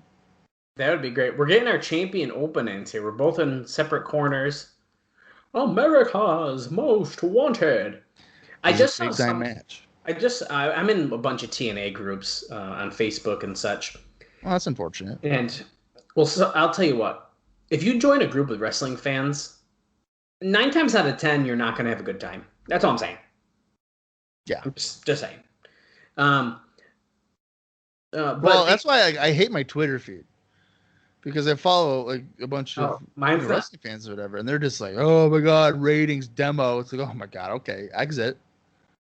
My personal Twitter is not too bad. I follow mostly the wrestlers themselves and some news pages and stuff, but I don't get overwhelmed. Now, if I go on to other pages, it gets pretty messy. So, funny thing about Twitter.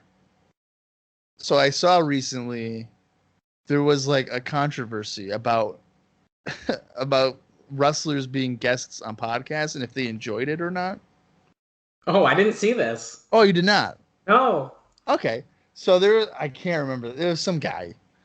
And he was replying to somebody saying, "Oh, well, I had these people on my show, and they genuinely loved being on the show and answering questions." And then one of the guests, quote, tweeted his response and said, "I don't mean to be like mean or nothing, but like, I hate doing podcasts, and I only do it to further my career." Which makes sense. Sure, I get it. And then the guy responded like, "Oh, sorry for assuming that you enjoyed being on the show." Wow. So, I just want to point out we are locked in the cage. We're going ham at each other. Chris Harris just hit a running bulldog, but is it Rudy Charles, our referee? He had trouble locking the cage door. In fact, I don't know if it's locked. Nope. Well, it just swung open. It definitely just swung open. Skipper just got sent into Daniels there on a hip toss. Oh, it looks like they might have fixed it, but needless to say, he had a lot of trouble there. Did they fix it, or they just wrap it around a couple They probably just wrapped it around. I do know that this cage doesn't look as tightly closed, so it might open a little bit, but not enough to get out of. No. This Harris is... And I want to point out, they're doing this traditional tags. Oh, yeah. That's weird. I hate. Yeah, so you have to tag your partner inside of the cage, which absolutely makes no sense. Look at this. Grinding Daniels against the rope instead of the cage, I guess, is what Harris is doing. It's kind of weird. Now, I would have to assume everyone's going to be getting color in this, right? It's a cage in the TNA Asylum. This bitter feud. I would have to think so. Harris was just thrown against the cage wicked hard by both Skipper and Daniels right there. But you know what? At least there's no outside interference. No outside interference, in case you didn't know. Well, who would even interfere? There's no one at ringside. Well, it would be low key, except he's in a fucking sling. So, look at he's also hurt. Throwing Harris. Now he's doing a blade job right there. Is he? Yeah, oh yeah. He took it out of his wrist tape and then he hit his face. He's got it open. Oh yeah. See, then he just flung his hair back. Flipped the hair up. Yeah. So. Is he still holding it? He might be. Wrestling's better when you don't know that stuff. Oh, yeah. So if we just ruined wrestling for someone, I'm sorry. Look, he's doing it again. He cut himself twice? It looked like he just did it again. He's definitely bleeding. Oh, yeah. He's got color. Yeah, he does. Yeah. Oh, my God. Oh, my God. Tna can't believe it. He may be bleeding, but at least no one else will cause him to bleed because there's no outside interference in this steel cage match. Our cameraman, Mike Jackson, getting you inside the steel cage. Now, this is, of course, before TNA would then cut holes to stick the cameras into in cage matches. Didn't WWE take that from them? I'm sure they did. I think it was genius. It's smart. And you know what? The funny thing is, like, they didn't just pretend they weren't there because, like, sometimes people would slide hammers in there. Yeah. Oh, you need handcuffs? Well, good thing there's an opening right here. I can just toss it to you. God, dude. Harris is... Oh, my God. Look at him. Yeah, it's right over his left eye. Oh, he's... All right, Tna just referenced Klitschko bleeding in his boxing fight that happened the weekend prior to this. Yeah, I just watched that. We covered it over on the... I can't remember who he fought, and I don't know if it was Lennox Lewis or not, but I do remember watching it on SportsCenter, and that guy, that was brutal. Was it as brutal as the Floyd Mayweather and the Logan Paul match? Yeah, okay.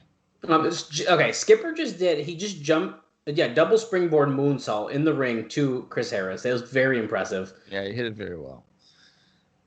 I really hate that they're fucking tagging each other.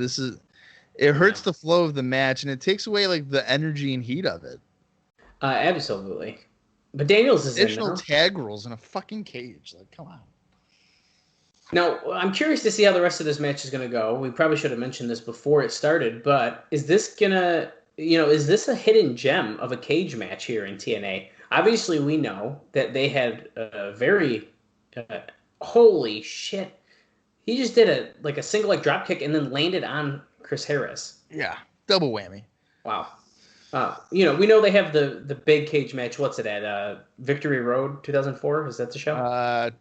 No, it's that Turning Point. Turning Point. I knew it was one of them. I couldn't remember which one. Victory Road, they have a horrible, and I mean horrible, last team standing match.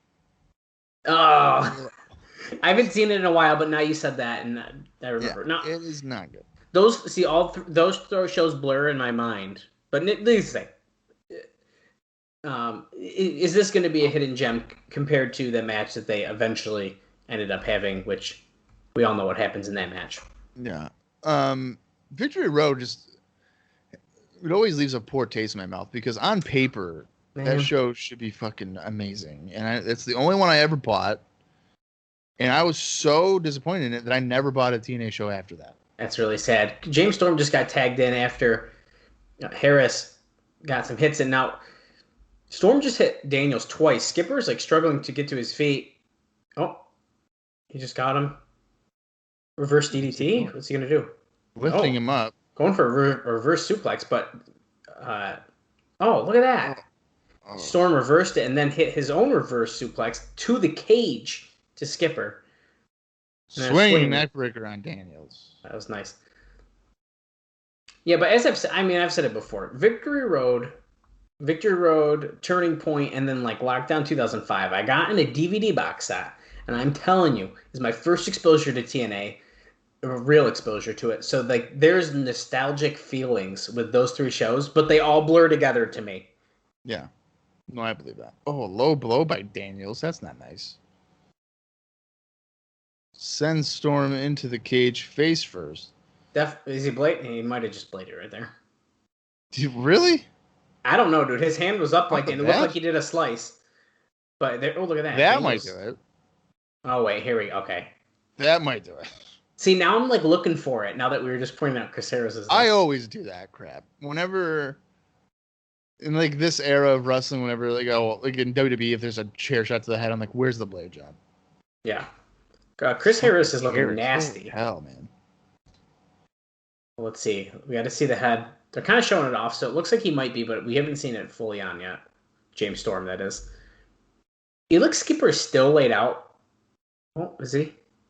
He's checking. He just touched his head. I don't know, though. Oh, yeah, there yeah, he is. Yeah, he's busted. Yeah, Skipper's like slowly getting to his feet, but like, he looks like he's not. Did he just tag him in the ring? Yeah, he did. Okay. Skipper's climbing to the top, and he just slipped. Oh. Jesus. He seems loopy. He seems wicked loopy, dude. Like for real loopy, though. Not like, hey, I'm selling loopy. Daniels holds him up in the suplex, does the crossbody combo.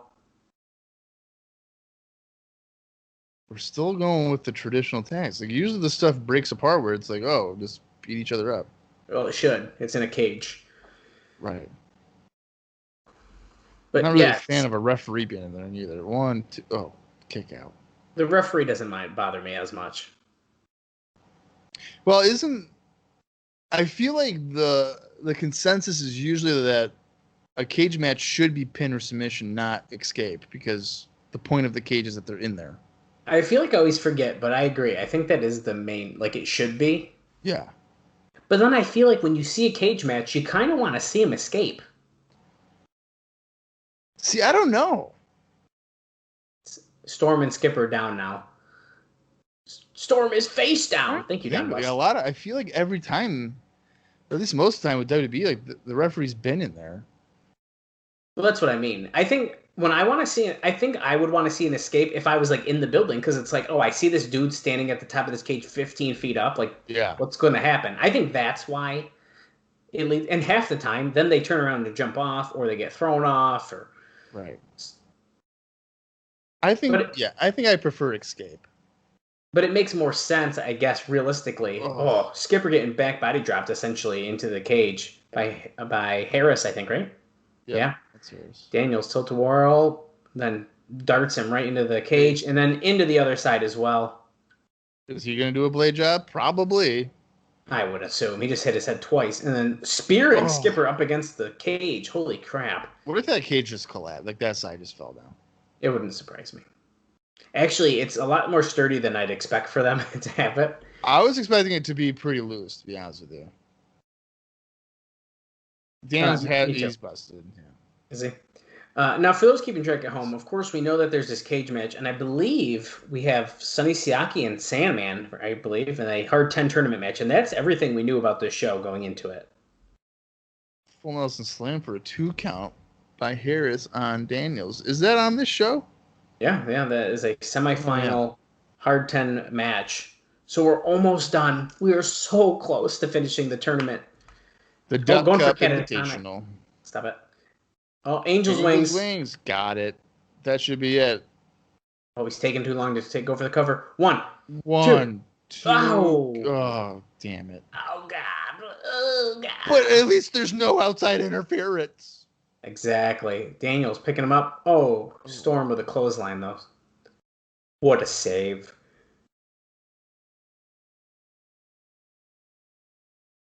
What are they chanting? They're saying kill the cowboy. Kill the cowboy. Okay. Oh, here we go. Going for that swinging noose neck breaker, but he breaks out of it. And we actually mistakenly called that the 8-second ride last week. So all you James Storm purists, we're sorry. Yeah, don't worry about it. All right. Stop DMing us and threatening us. Okay. Yeah. We don't want to hear it. Look at this. Walking the tightrope. Daniels and Storm dude, he's going for a Spanish fly, is he not? No. Oh, nope. Flatliner. Flatliner off the top rope. That was nice. Now, in case you can't notice, if you're not watching along with us, they are no longer tagging each other in. They're just fighting as they should be. Oh, good. Skipper and Harris going at it. Oh, belly to belly. Suplex by Skipper. Belly to bloody belly. Chris Harris. He doesn't go for the pin, though. He picks him up and then slams Harris against the cage. And then Skipper goes behind him, and then what's this? This is a headlock suplex thing. Dallas, I have an idea. Okay. For the YouTube page. Yeah. What we got? I'm gonna throw you head first into a cage. Oh. And we're gonna count how many times until you start bleeding. Oh, I mean, it would take a couple. Well, actually, that's a fun story. The other day, I talked about this on IcoPod, whenever that episode comes out. I nearly knocked myself out by Wait, hold on. Pause real quick. Elix Skipper climbing out of the cage, but Storm stops him. Storm's on the top rope. Powerbomb off the top rope.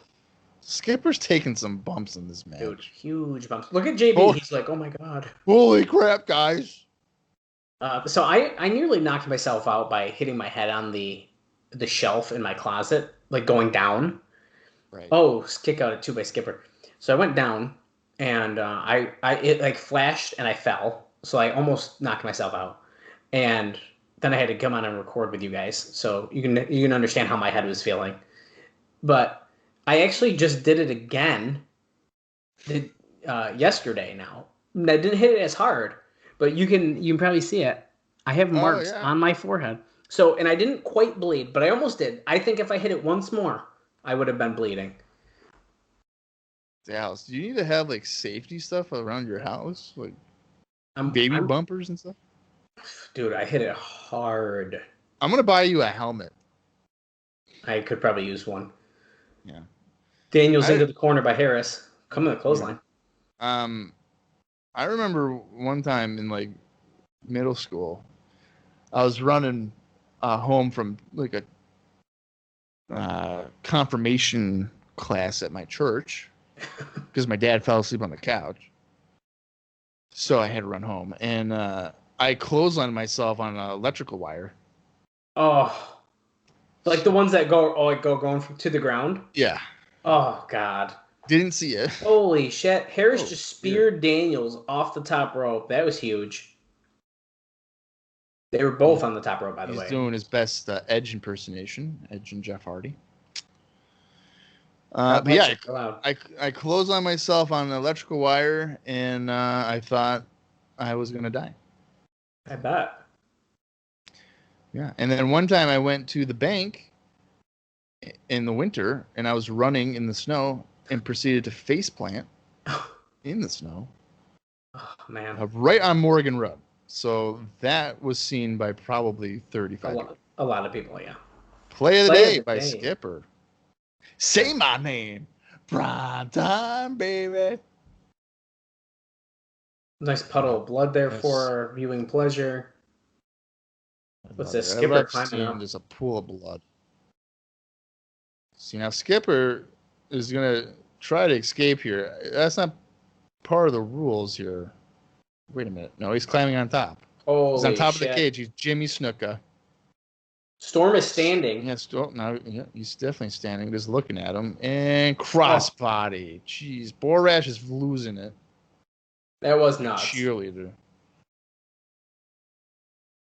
Flopping around like a fish, Don West says. Look at this. Skipper is. Holy shit, dude. That's huge crossbody by Skipper. Yeah. No matter how you do that, that don't feel good. No, but it looked good. Oh, hell yeah. It looked awesome. Look at JB's like going for it. He's like, yeah, TNA. Oh. If I was, Bob, okay, so in the TNA Asylum, if we had a seat anywhere, our seat would be right behind where JB doesn't fucking move, and he just chants the whole time. That's where we'd be sitting. Yeah, and that would piss me off. I don't think I would want to see him just hyping up the match like that. I think that would annoy me. Is the door open or what? It's ajar. Oh, wait. Skipper just got knocked off the cage to the floor by Harris. I believe it's only pin in submission, though, isn't it? Yeah, that means nothing. That's why Daniels is like, what the hell are you doing, Skipper? And he's just you just climb out. He's pissed. He's got to get back in the ring. Yeah, the door is ajar. You're right. It doesn't really... It's locked, but just barely. If Amazing Red was involved in this match, he could probably slide through that, but... Yes, and Skipper's like, oh, shit, sorry. And then he tried to climb in, and they kicked him off the cage. Super kick to Daniels. Oh, boy. Looks like they're... Are they calling for it? Let's see. Thumbs up, thumbs down, baby. All right, Batista. Jeez. Calling for the death sentence. Look at this. It's Harris on the top rope. Okay. That was like a double sledge. Do not get out of that. Thank God, dude. That was the most bullshit move they just did right there. Yeah. It was like a splash. Yeah. It's like a forearm drop off the... They're like, come on. Rope. Skipper trying to get back in again.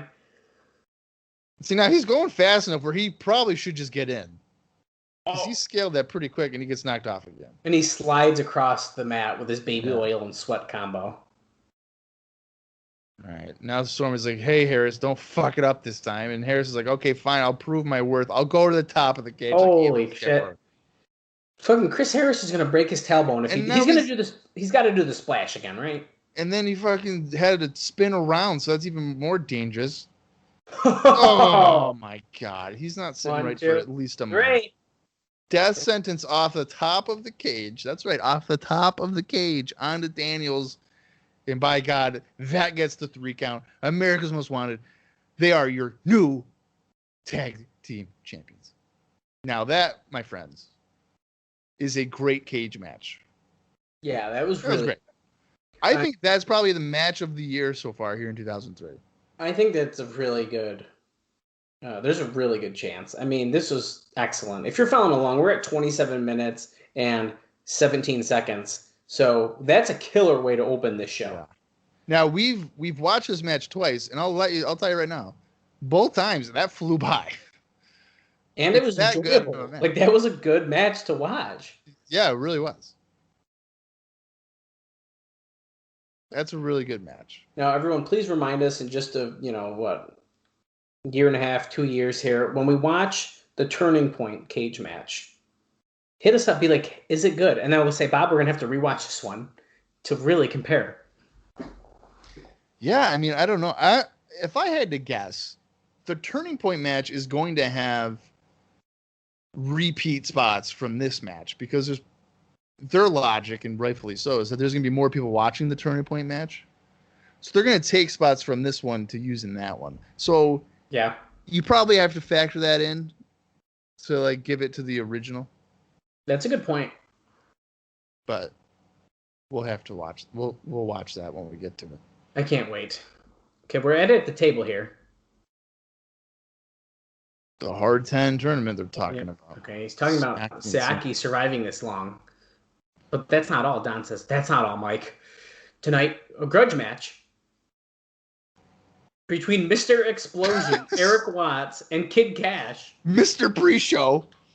That's so ridiculous. That's so good. Let's see if the size of Erik Watts tonight will have the advantage over Kid Kash. And that's not all. Well, it should. Non-title match. Or Non-sanctioned. non-sanctioned. Oh, okay. Oh, wow. Just Incredible and Jerry Lynn in a lights-out match. That's cool. What's this? Oh, D'Lo. Oh, I think that's D'Lo. Yeah. Yeah. Are you down with LeBron? Yeah, we are, D'Lo. I am sometimes. Wait, what? Oh, yeah. I mean, yes, I'm down with the Brown. Yeah, all the time, dude. Oh, he's D'Lo's wearing his best Sean Waltman impression with his track pants and his muscle shirt. Get out of the ring. The ring crew is trying to take down the cage, and he's yelling at him, and he's got a microphone in hand. Chris Vaughn's like, fuck. I got something to say. He says, I got something to say, and it can't wait till the cage comes down. Crowd's chanting for him. Very loud. Oh, they're just going to leave the cage up.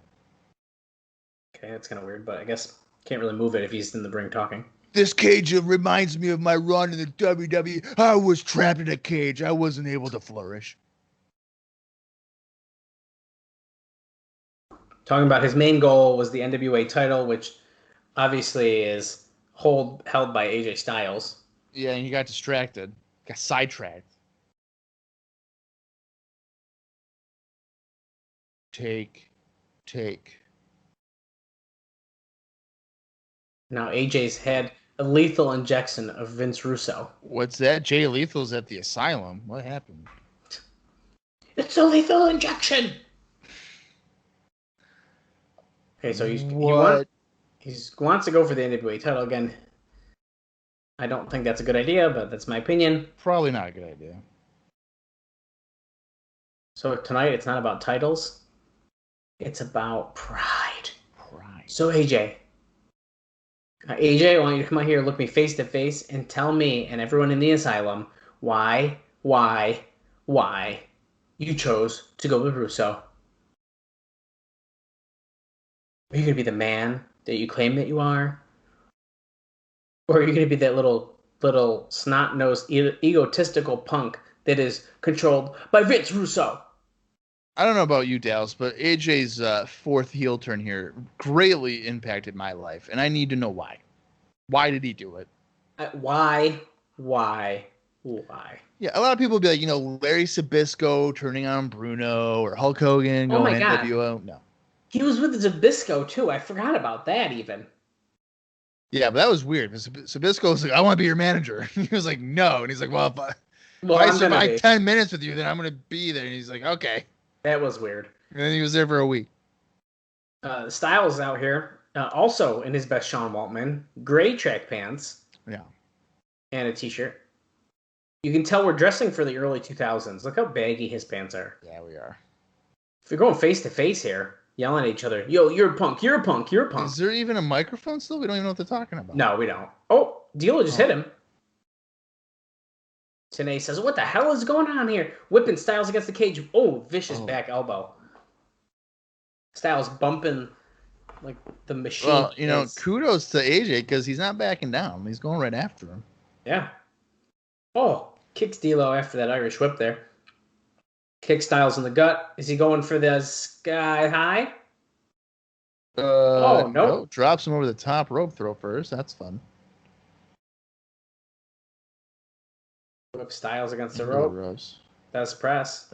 Punch. Oh, hell yeah. What did you just say? What's up with that? Oh, what's up with that? He should have yelled, are you down? Are you down? He shouldn't be taking Hurricane's gimmick. That's a good point. Well, he probably worked on him a lot with heat, so. Whipping Styles up against the cage, bouncing off onto the apron. Do a blade job, AJ. Everybody else does it when they get sent into a cage. Cut your back. Cut your back. Who is he, Hardcore Holly? Well. Oh, that was a Styles. That was in a cage. He went through a table and sliced his back pretty good. Yeah.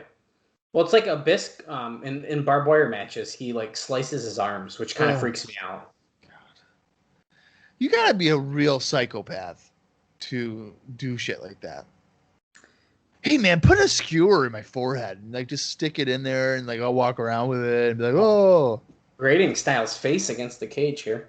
This is not a match. Oh yeah. We're just fighting.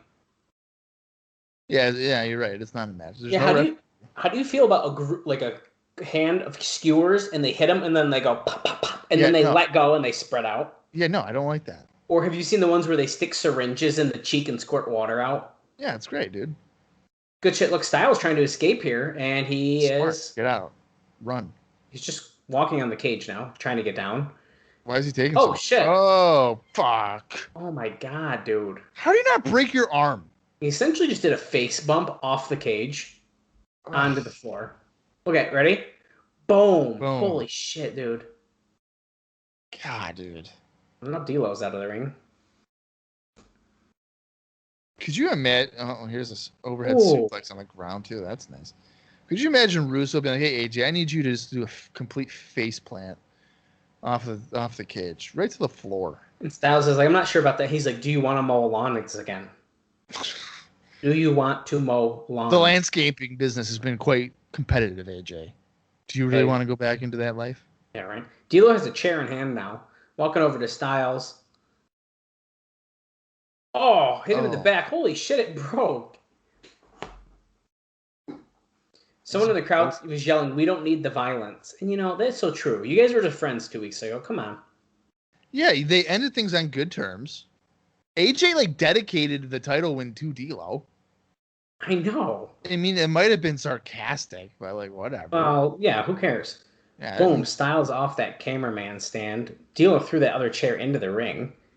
Styles is looking like a little jabron right now, is he not? He's been getting his butt whooped. He's your champion. He I don't think he's hit anything offensive. No. Not much of anything. What? A couple punches. Okay. Is that Rudy Charles? There's a ref. Oh, no, it's Andrew Thomas. Oh. That's Andrew Thomas. They said they had two choices. They could either send a referee or somehow stop this, so it looks like they were having a second cage match. Yeah, but we need to have a bell. There's been no bell. So to me, point. that means that this match isn't even real. I mean, yeah. Which, you know what this means? It means D'Lo's probably going to pin him and be like, "I'm champion," and then Russo's going to be like, "There's no bell." Low blow. Nice. Low blow when he's trying to hit him with that chair. Right in the nuts. Both down. Styles climbing over the chair. Oh, he just got it. What is he going to do? He holy completely fucking smashes D'Lo in the head. Oh my God. That felt good, dude. I think that if D'Lo had a headache, it's gone now because he just got a concussion from the church. It's definitely gone. Yeah. Yeah. It's definitely gone. No doubt about it. Is he bleeding? Of course he's bleeding. Well, to be fair, I would be bleeding from that. I mean, that one, yeah. TNA loves their blood, which I don't hate. I don't hate blood in wrestling, yeah. It don't bother me. Could you overdo it? Maybe. But the cage match, that was justifiable. And I guess this is justifiable, too. It's another cage match, and it's a fight. Oh, knee drop. A pretty brutal fight. Yeah, I mean. Yeah. And then there's an unsanctioned match after this. So I'm sure there'll be blood in that, too. Who cares? Yeah. Oh, he's busted open good. Yeah, he sliced himself. Come on, D'Lo. Do it for the kids. What is he doing? He's climbing up the ropes. Oh, head first into the cage. And he didn't even block that. He just took it all on the forehead. Why not? You're already bleeding. Oh, okay. Oh. Well, that was weak. Just slammed the door on D'Lo's face. That was like a gentle shut. He shut the door on D'Lo's face nicely. Yeah. As if like his mother was sleeping in the other room and he had to close it. Yeah. Oh, he just put D'Lo's blood on his face? That's gross. Did it get on Andrew Thomas too? Because he's like wiping his body down. It probably did. You know, with this gear, I guess his outfit, if you were to put a mask on D'Lo, you could confuse him for being Abyss. Yeah? You could. D'Lo throwing Stiles. Oh, he hit the post part of the cage, too. What? Tna just said, I don't know how he does it. What do you mean? You just throw him into the pole. D'Lo. Is he talking about how does he like have the strength or something? Yeah, it must be. Whipping Stiles again. There's been more Irish whips in this segment than I've seen in 52 shows. Yeah, don't worry about or that. Or 51 shows. Like, holy shit. That one camera has blood splatter on it, so that gives us a good feel. Sure does. Oh, look at this. That catatonic kind of move. Swinging side slam there, yeah. 1, 2. No, AJ kicks out. Yeah, we're counting the pins, but Bob May has a good point. There was no bell. Yeah, still nothing. Oh, the sky high. Sky high. Is he going to go for the lowdown? I think so. Let's see. It looks like he's calling for it. He's pointing to the top of the cage, though, so this should be interesting. What? Is he? Oh, he's definitely... No. He was pointing. Doesn't mean he's doing it, but... Here we go. Oh, he's looking around. He's looking around, though. You got to get the crowd to make you want to do it. Yeah, he's going up. Okay. This is terrifying. This looks absolutely terrifying. D'Lo Brown's climbing on the top of a cage right now. You can tell he does not have good footing up there. Yeah, he doesn't look really comfortable. Here's Vince Russo. Probably going to talk sense to him. D'Lo, don't do it. Vince Russo's so good, he can barely get into the door. Vince Russo, he's got the bat. He's threatening D'Lo. The referee gets shoved down right there. Stiles just throws a chair at D'Lo on top of the cage, and he's just like, okay, I'm screwed. The bell's ringing, so that's a disqualification in the cage, because that makes sense. And then a back suplex off the cage, but guess what? He lands on the chair because Russo didn't move it. And Russo didn't move. That was just bad all around. Holy shit. Yeah, D'Lo could have broke his neck right there. Yeah, he sure could have. He might have. Yeah, really. But judging by how he moves his neck around, I feel like he's very flexible, so he might be all right. That's true. Stiles hitting him in the back of the chair now. Russo's got a microphone. I can barely hear what he's saying. Oh, he just gave the bat to Stiles. Was winding up. It's not connected to the... Oh, into the gut with the baseball bat. 2 out of 3, D'Lo. 2 out of 3. What does that mean? Like 2 out of 3 falls? Wait, here's Jeff Jarrett, and here are the red shirt security. There's Ryan Wilson. And Kevin Northcutt. Actually known as Triton, but yeah, Kevin Northcutt. I'm red shirt, man. You can't do... I'm security. Where's the other security?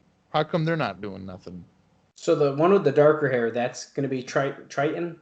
Yeah, on the left. Yeah. Okay.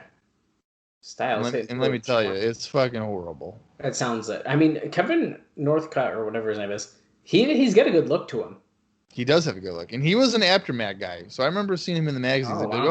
Kevin Northcutt in NWA Georgia. You know, he'd get a lot of press. Oh, Stiles Clash on the chair. The bell just keeps ringing as if anything's going to happen. Yeah, why do they do that? The security has pulled the referee, or pulled Jarrett away. Russo's yelling at the referee, count to 3.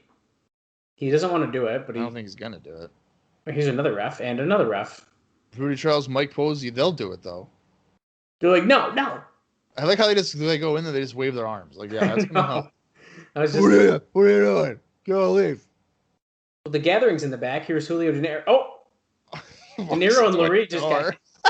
Yeah, Shane Douglas fucking opened the door and slammed it into Julio De Niro's face. Alexis is like... She pushed him. Oh, shit, I'm sorry. Yeah, twist her arm. She doesn't have good luck with men kicking her ass. So De Niro saves her with some right hands. Super kicks her. That's nice, De Niro. That's rude, dude. Hey, Shane Douglas moved out of the way, okay? Yeah, Douglas has sent him into a guard railing, belly suplex onto the railing too. That's fun. Was Shane Douglas kind of just threw him? He didn't go down with that belly to belly. Well, he's not going to go down on pavement. Okay, he's smart. Yeah. Well, here he comes. How many sweatpants and jumpsuits have you seen on the show so far? A lot. They're trying to had one. They're trying to take the cage down. Even Ron Harris is trying, and we all know what kind of person he is. Yeah. Well, Don's the worst one, but whatever. He's got a microphone. He's going up to the Ravens' nest area, or at least it was the Ravens' nest. It was. I don't know if it's still the perch. The perch. They call me the franchise Shane Douglas. Cut the fucking music. I don't want Francine to work here because she wouldn't represent me in a lawsuit. Oh, he's going through the history. 1994. I threw down the belt I threw it in the 9 garbage can. years ago. You can all kiss my ass. And now Raven is trying to bring back the tradition. I don't think so. I spit on tradition. Yes, trying to resurrect what he killed 10 years ago-ish. Whatever, yeah. He knows what he's doing. Believe it or not, TNA officials would not return his calls. Well, that's weird because Bob Ryder says everyone keeps calling. But anyways, he said not tonight. They're definitely picking up for like everybody. So a deal with the devil as the cage cuts in front of the camera. Great camera angle.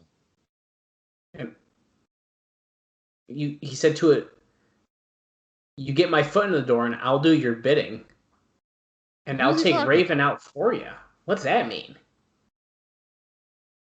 So he made a call.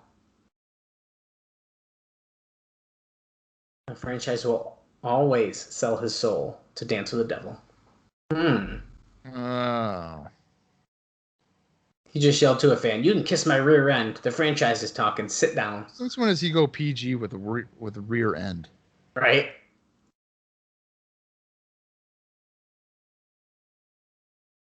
I'm talking about Raven crying that it's his destiny. What? Win the title. The way he's talking is so funny. He just always sounds whiny. You're gonna get your tail franchised. Okay. Oh, look, he says, he does have something between those legs. What is it, Raven? Hey, there he is. He may wear a skirt, but he's got balls underneath that skirt. He's still talking shit. It's time for you to get franchised. Raven runs up the stairs, and here we go. We're going at it. Oh, Raven. Oh, he's got Douglas down on the steps. Boom, boom. He's dropping his ball sack on his forehead, too. Oh, who just kicked him? It's fucking Glenn Gilberti. It's the Disco Inferno. He can button. Who's he this? Can have the couple buttons down on his shirt because he doesn't have chest hair, so that's okay. CM Punk's trying to get involved. Who we know is trying to be Raven and be in the gathering. Yeah. They kicked Raven down the stairs. Punk fell down the stairs. Gilberti and Shane Douglas standing tall here. Punk and Raven having heated rivalries all over the indies, but in TNA, they're going to be friends. Oh, Jarrett just came into frame through a chair. Of course he is. Douglas and Gilberti make a run for it. Hey, you don't talk shit about them being... No one watches that. That's what they think, right? Well, yeah. They had some good matches. But what's funny is Ring of Honor and MLW are probably drawing more paying crowds than TNA is at this point. But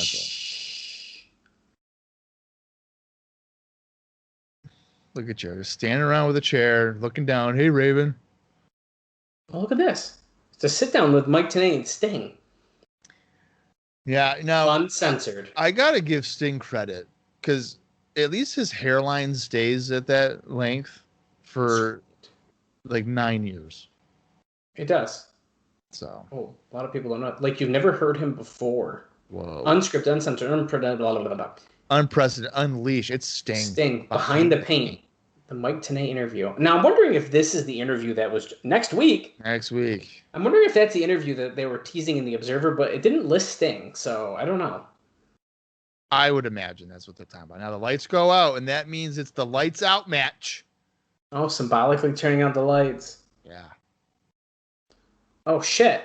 And we're outside at a trailer park. Oh, wait, no, that's the fairgrounds. Jerry Lynn beating up incredibly, sent him into a car.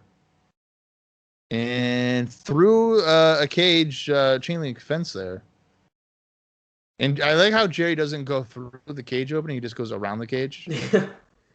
That's too funny. Well, the fence. It's a fence, not a cage. Oh. This is not sanctioned, so we're just fighting outside. I like this. I do too. Oh, great. Rubbing his face into the chain link fence. So I'm sure he'll be bleeding here any minute. Oh, for sure. We're going between cars now. Oh, wait, we're in the back of a pickup truck. Oh, what's going to happen here? Oh, Low blow. Well, Saw blows that. him, yeah.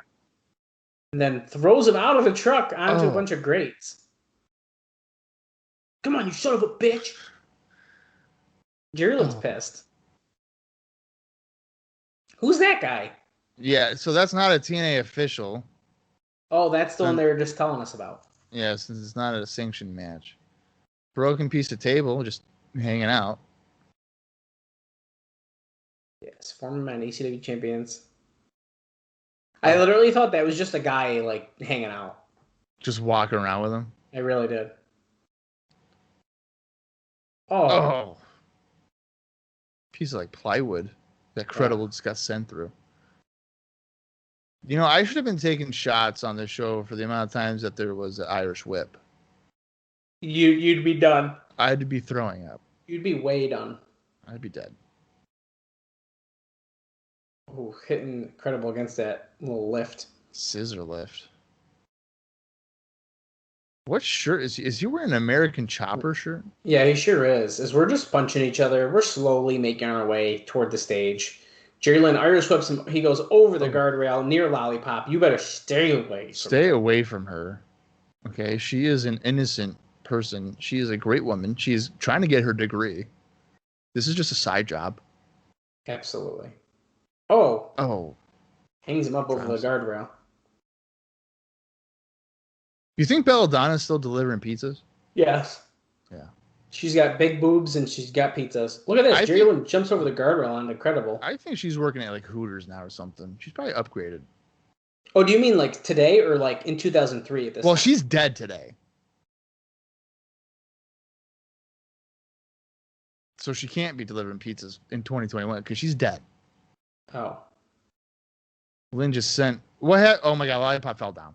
Oh, what? She ran out of the cage because Lynn sent Credible into the dancer's cage, and now she's holding her ribs. And I think this is going to lead to a pregnancy angle where she's going to be like, I was pregnant, and it was yours, Jerry. And then he'll blame Justin Credible for that. Oh, cradle pile driver? Oh. Nope. Nope. Back Up drop. and over. Oh. I can't believe Belladonna's dead. Yeah, you knew that, though. I feel like I did, but like I forgot. So now I'm like I think you went on her. I think you went on her cage match, and it was like, oh, she's dead. Oh yeah, I think I did, but it's all coming back to me, Bob. It's the feelings are back. Wait, roll up by Lynn. What? Did he win? Jerry Lynn won with that? Okay. See, Lollipop can't even believe it. Wow, Jerry, you won with that. And he's going to check on Lollipop now. How are you? How's the baby? You doing okay? Do you mind if I take a look at those again? I know you just showed them on pay-per-view not long ago. Yeah. Wait, Jerry, just Incredible attacking him and throwing him off the stage. The last time Lynn was thrown off the stage, he got his knee injured. Look at you by Sonny Siaki. Wow. That's a throwback. Look at that. I like how Mike. You know what? I'm surprised Mike Tenay didn't like reference that. What is he doing? Is he? He's handcuffing him to the cage. Oh, he's handcuffing. He's trying. I don't know if he's. Oh, he got him in. Well, all right. So he's got his hands handcuffed around one of the cage, like the cage, dancer's cage. Oh, chair to the ribs. Oh, you bastard! Now he's jabbing him with the chair, but his hand is protecting the chip. That part doesn't, because he just smashed him in the gut. You son of a bitch. Oh, everybody loves my little mini goatee thing I got going on here. Oh, smash him right in the head. Ah, dude. He loves that catchphrase. Oh my god! You son of a bitch! This is just incredible. And Jerry Lynn's busted open, and I don't think that's a blade job because how could he have bladed? I don't think it is either. It looks like either the chair hit him or when the impact did, the edge of the cage did. Wow! And we just cut away from that. We're in the old sex locker. I guess it's the sex locker. Well, it's a different room. Yeah. Whoa. Gilberty says we got to make our mark around here again. Oh, he's going to go after Jarrett. Holy shit, he just slapped the fuck out of Daniels. The one guy bleeding, he just slaps him. It's great. Yelling, "You got to win the hard 10 to Sonny Zaki." He just told Chris Sabin he's got to retain the cruiserweight title. That's not the cruiserweight championship. You son of a bitch. It's the X division. This ain't WWE. Wait, he wants Shark Boy's mask? The fuck? Yeah, that seems like a reasonable request. Did you? Yeah, you didn't know that they can run this place, but in order to do that, they need Shark Boy's mask. His mask holds all of the power. Not the NWA World Title. It's Shark Boy's mask. Here was it. Frankie Kazarian. He's coming out. This is a non-title match, so I'm assuming he's going to be fighting Chris Sabin. The future, Frankie Kazarian. Yeah, all right, great. Here he comes. Oh, yeah. Justin's one of us. What does that mean? I don't even want to know. it's a fan sign. Hail Sabin. We're at 54:48. So pretty quick first hour. Yeah, we got about an hour left in the show. And I know that because we've watched this before. And the runtime for it is about an hour and 54 minutes. So most of them are. It seems to be pretty standard. Yeah, usually. So this, I believe, is a non-title match. Yeah, I already said that. Oh, my bad. Yeah, maybe if you listen more. Oh, I was. Well, you clearly weren't, because I already said that. In case people didn't hear you, I just wanted to make sure. And we're just doing some chain wrestling right off the bat here.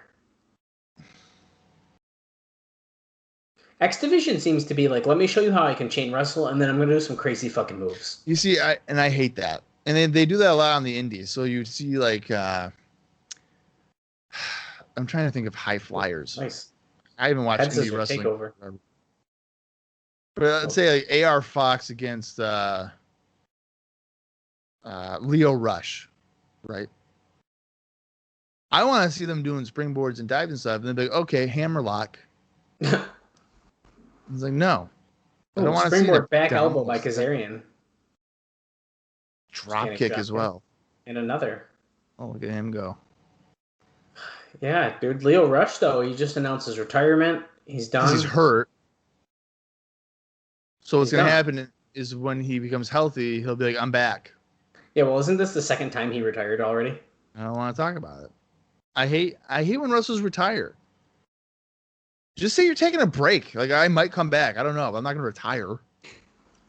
And also, Leo Rush is like, what, 22 years old? Like, come on. Well, that's what I mean. It's wicked young. Well, Kazarian he's probably just frustrated that he hurt his shoulder. Oh, yeah. And then he'll come back, and it'll be great. Kazarian did a couple suplexes in a row, did another drop kick. He's really taking the fight here to Chris Sabin, our X Division champion, in this non-title match. Bob, did you know this was a non-title match? I did know that. Oh, it's pretty impressive. ROH Whip reverses it. Sabin throws Kazarian in the corner. Kazarian catches him with an elbow. But he gets kicked in the gut, and look at this. Tornado DDT. Nice. Oh, he spikes him pretty good there. Now, I don't know about you, but if you can tell by the crowd, they seem to be kind of burnt out. Well, that first hour was action-packed. Yeah, 2 cage matches and, like, essentially a brawl through the building, plus, like, Shane Douglas. I mean, there's a lot that happened. Yeah. It was a heavy first hour. Yeah, they definitely did a good job in keeping your interest in the show, I would say. Yeah. In the early moments, at least. I would say so as well. Yes, he calls himself the Future. Sabin lining him up for potentially a suicide dive. But they both do. Oh. Dive to the floor there. That was nice. Landed right on the entrance ramp there. So does that mean that these guys are going to like feud over who's the future? Like, oh, I'm the future Chris Sabin. And then like, oh, I'm the future Frankie Kazarian. I feel like Russo would book a match where the winner can call themselves the future. Well, does like Sabin actually... I mean, obviously he probably says, like, I'm the future, and obviously he is the Future Shock. Future Shock, yeah, I think that's what they're kind of referencing. That's what I thought so, too. But he doesn't say, like... Because, like, Kazarian has it on his tights. Yeah. But it's still something... They'd put, like, some kind of bottle or something on a pole. Sabin with a springboard clothesline in the ring and him. They put some bottle on a pole and be like, hey, whoever gets this bottle that might have dick pills in it definitely could be the future. Yeah. Viagra. Did I tell you? So, like, Russo, I think I found a tweet about it. Russo was like, oh, I book like 2 pole matches and like I'm the king of the poles or whatever. Well, I did research on that. And I looked it up for his booking tenure in WWE, WCW, and TNA. And he booked at least 15 pole matches. So. And that's probably most of them that have happened in like history. Probably. So his notion of, oh, I booked 2 of, no, you booked about 15. And at one point in, like, I think it's in 2003, at one point, there were like 3 consecutive weeks of a pole match. Oh my God, dude. That's ridiculous. Oh, look at that. He just pulled Kazarian down on his knee. With like a neck breaker. Oh, Kazarian kicks out at 2, though. That's bullshit, though. Come on. I hate pole matches. I'd be fine never seeing one again. And technically, a flag match is a pole match. I would say it's a pole match. So at that point, he probably has like 20. Backslide by Sabin. Kazarian gets out, though. Oh. Beautiful move. Oh, we're just covering each other, but we're done. We broke out. And then, oh, we're back in it. Kicks out again. Yeah, Sabin wants to keep the title. He has to impress Russo, he said. So I think during this match, Tna just mentioned that they're not sex anymore because Russo owns the rights to it. Yeah, that's pretty interesting. So Russo owns the rights to sex, and what he doesn't want, it's not appearing on the show because he owns the rights to it. Right. So they can't be sex. So Tna is saying whatever they call themselves now. Sabin wants to hold on to the X Division Championship. So if you're not known as sex, what are you going to go by? What is your group? The artists formerly known as sex? Oh, it could be. Sexy Time. Sexy Time. What a great name. Well, head scissor here on Kazarian by Chris Sabin. Oh, yes, it's non-title. Not on the line. Really driving home that fact. It was just a week ago that he was hand-picked. Kazarian was hand-picked by Sandman? Yeah, dude. What the? Yo, Frankie! I think you're my tag partner. Yeah, dude, I've seen your stuff. That is ridiculous. I've been following your work for years, bro. Be my partner. Whoa. Hand-picked. Up and over. Oh, like a bicycle pump kick. Knocking Sabin down. Referee Thomas putting in the count. 2, 3. Do you think in this like small of a venue you really need to have a big screen of the action? No, not of the action. Yeah, because that's what they're showing right now. They're showing the action on the big screen. Sabin just stopped up and then Back to the Future. Back to the Future. And then he went for like a really weird cover that was definitely easy to kick out of. No. I think usually he holds their like hands down or their wrists down. It looked like he kind of was going for that, and then Sabin didn't like cooperate, so he just went for it. Well, runs into a boot in the corner to Sabin. Kazarian going to the top rope, but Sabin runs up the ropes and slips and does a German suplex. Oh my God, Sabin almost died. Yeah, that was yes, Keith in the truck. Show us a replay.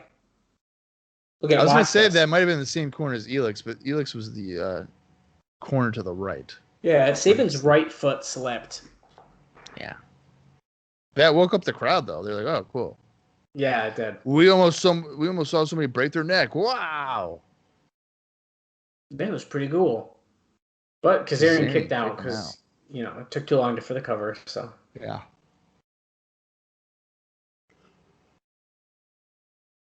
Oh, is he going for Future Shock? Kazarian's blocking it though. What's this? Picking up on a On his fireman's shoulder. carry. Oh.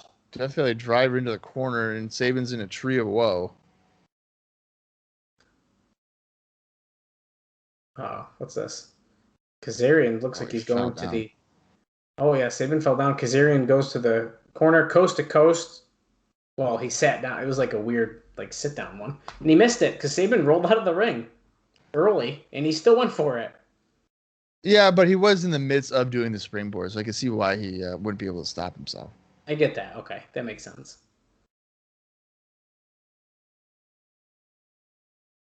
Sabin's on the floor. Kazarian's ass hurts. We're a mess here in this X Division match in the opening of the second hour. This is total nonstop action. Thanks, That's Don right. West.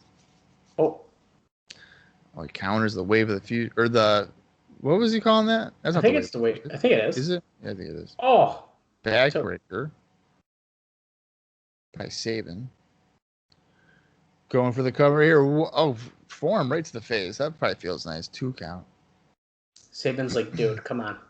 That was it. I had the win. Send word back to the matchmakers. The officials. Oh, Sabin goes for like a baseball slide and crotches himself as Kazarian pulls himself up to the top rope. I don't know if I don't know if I can buy into Frankie as a babyface. You don't think so?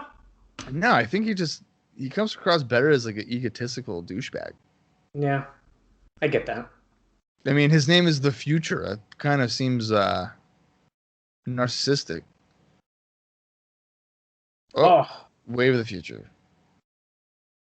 Is he that gonna was get him right pretty in the nice. middle? Let's see. 1, 2, no. That was nice. He spiked him good on that. You know, why would Gilberti tell Sabin that he has to retain the belt tonight when it's a non-title match? Well, because he knows just as much as calling it the Cruiserweight title, not the X Division. But That's true. Lifting reverse DDT. No. Sabin counters. Double underhook suplex. wow. Kazarian kicks out. And he kicked out. Wow. Yeah. If someone did that to me, I would not be kicking out. No. I'd say, okay, I'm done.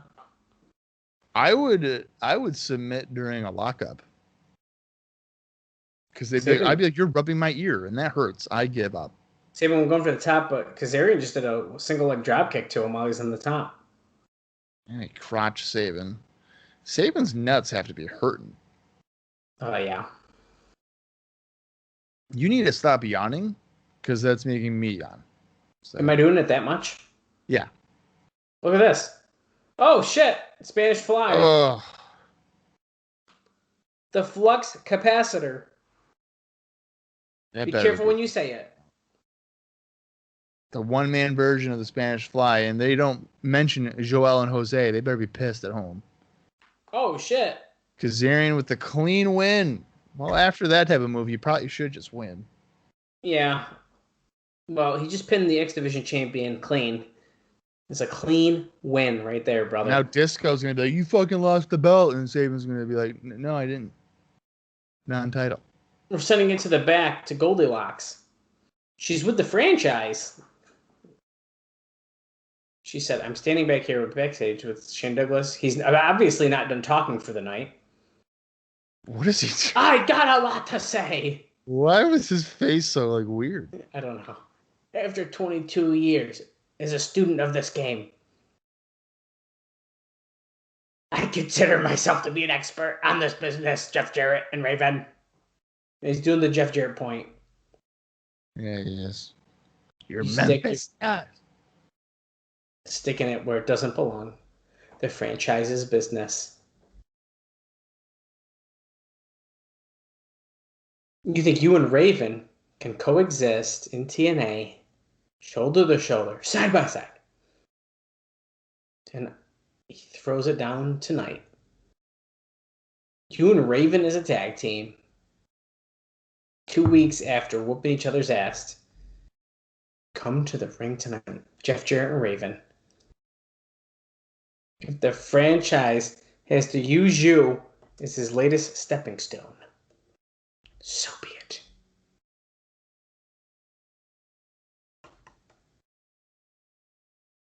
Now, he shouldn't really be wanting the NWA World Title, right? Because he threw it down before.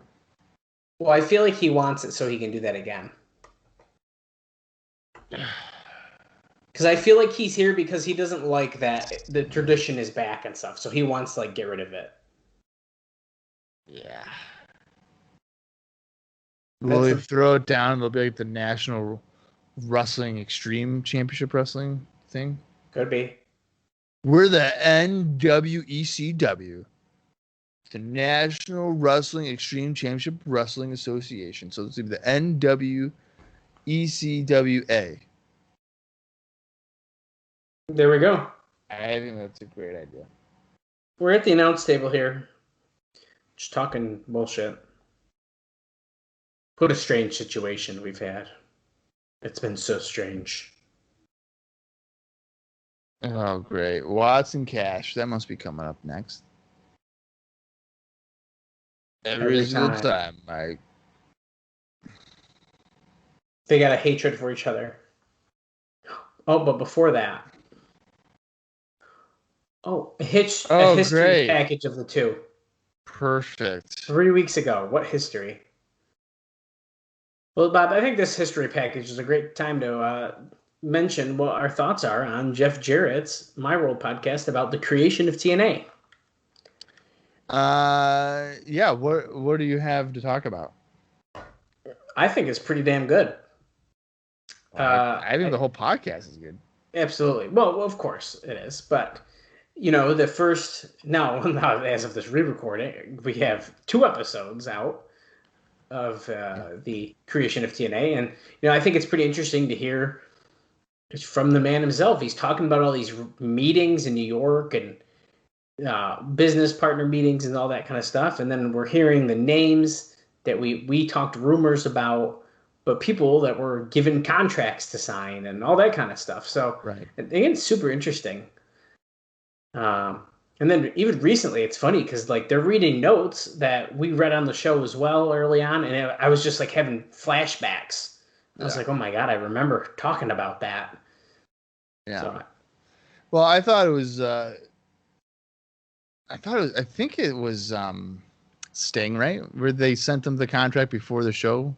Yeah, and he wanted to get paid before they even had a pay-per-view date. Yeah, it's kind of tough to do that. Yeah. And then Sky Steiner was like, you know what, dude? I'm holding out for that WWE money. Yep. So I ain't going to help you out.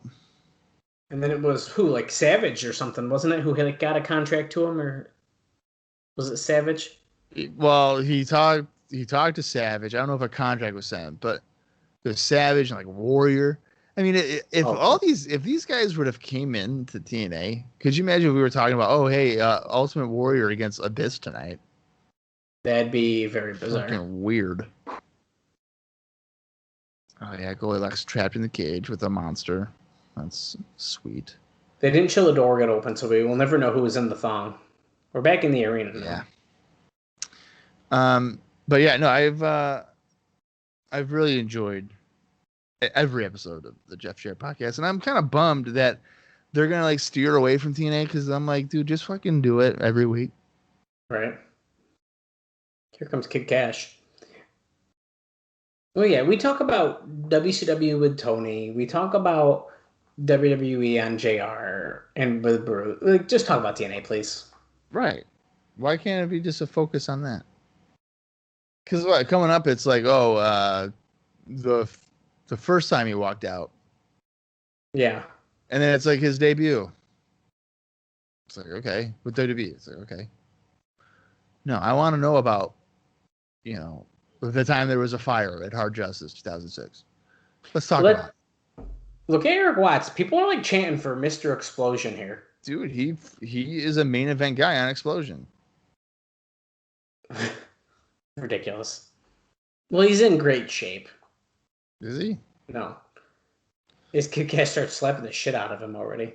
He's wearing his ECW attire, which you can see in 2000. Catches Kash on a crossbody attempt with a overhead suplex throw thing. What do you mean you're going to avoid that? Watching him in ECW. Why would you avoid that? Okay, I'll check it out. Yeah, you good. I'll send you a YouTube link. Okay, I do really like Techno Team 2000, but No, you don't. yes, I do. No, you don't. I actually did enjoy them, but okay. You didn't, because it was one match. Yeah. So Should have been more. yeah, We're outside the ring it's now. Not. I'm feeling Smash Mouth coming up, dude. The fact that you know who Erik Watts is and you didn't know who Nikita Koloff is I do. Very alarming. You know, and I do have a favorite Nikita Koloff match, I decided. Oh, really? What's that? As Kid Kash is the master of the Hurricanrana on the floor. Yeah, it's him and Magnum. It's the third match in the best of 7. Fuck you. Okay. What? Dude, you've never even watched their matches. Yes, I have. No, you've listened to the Tony and Conrad podcast, and they were probably fucking hyping it up or something. You're like, yep, that's the match. Oh, jumping clothesline from the top rope by Kid Kash onto Erik Watts. Yeah. Yeah, who wins that third match? I'm pretty sure Nikita does. Well, if you watched it, you would know, like, immediately. It has been a while. I just watched it like a couple of years ago. Okay, yeah, a couple years ago. Whatever. Okay. Yeah. It's great. No piece of work. Kid Kash has a fucking armbar right on Erik Watts. This is so he's twisting his elbow real good. Give us a best, you pieces of shit. Come on. Give us what we really want. Just give us Joseph Parks. Let's just skip ahead.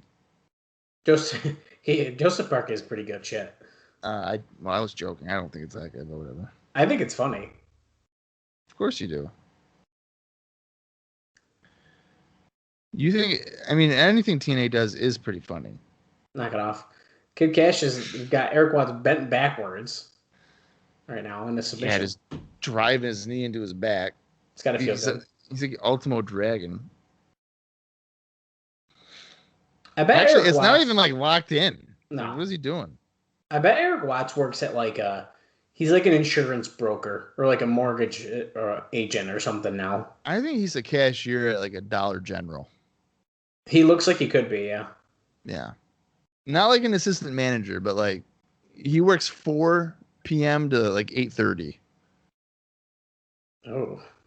Leg drop. 260 airborne. He's fucking Hulk Hogan. He kicks out. Well, I don't like when you were saying how like Shane Douglas like worked at Target. Like what? Yeah, he did. Yeah, but like I can't imagine walking into Target and being like, "Oh, that's the franchise, not the one." You know, not the. He doesn't own this franchise at Target, but. Could you imagine going into Target and you're trying to buy like a vegetable platter and being like, "Hey, Shane, hi, Mr. Douglas, loved your work in ECW. Do you know how much this is?" And he'd be like, "What's this for?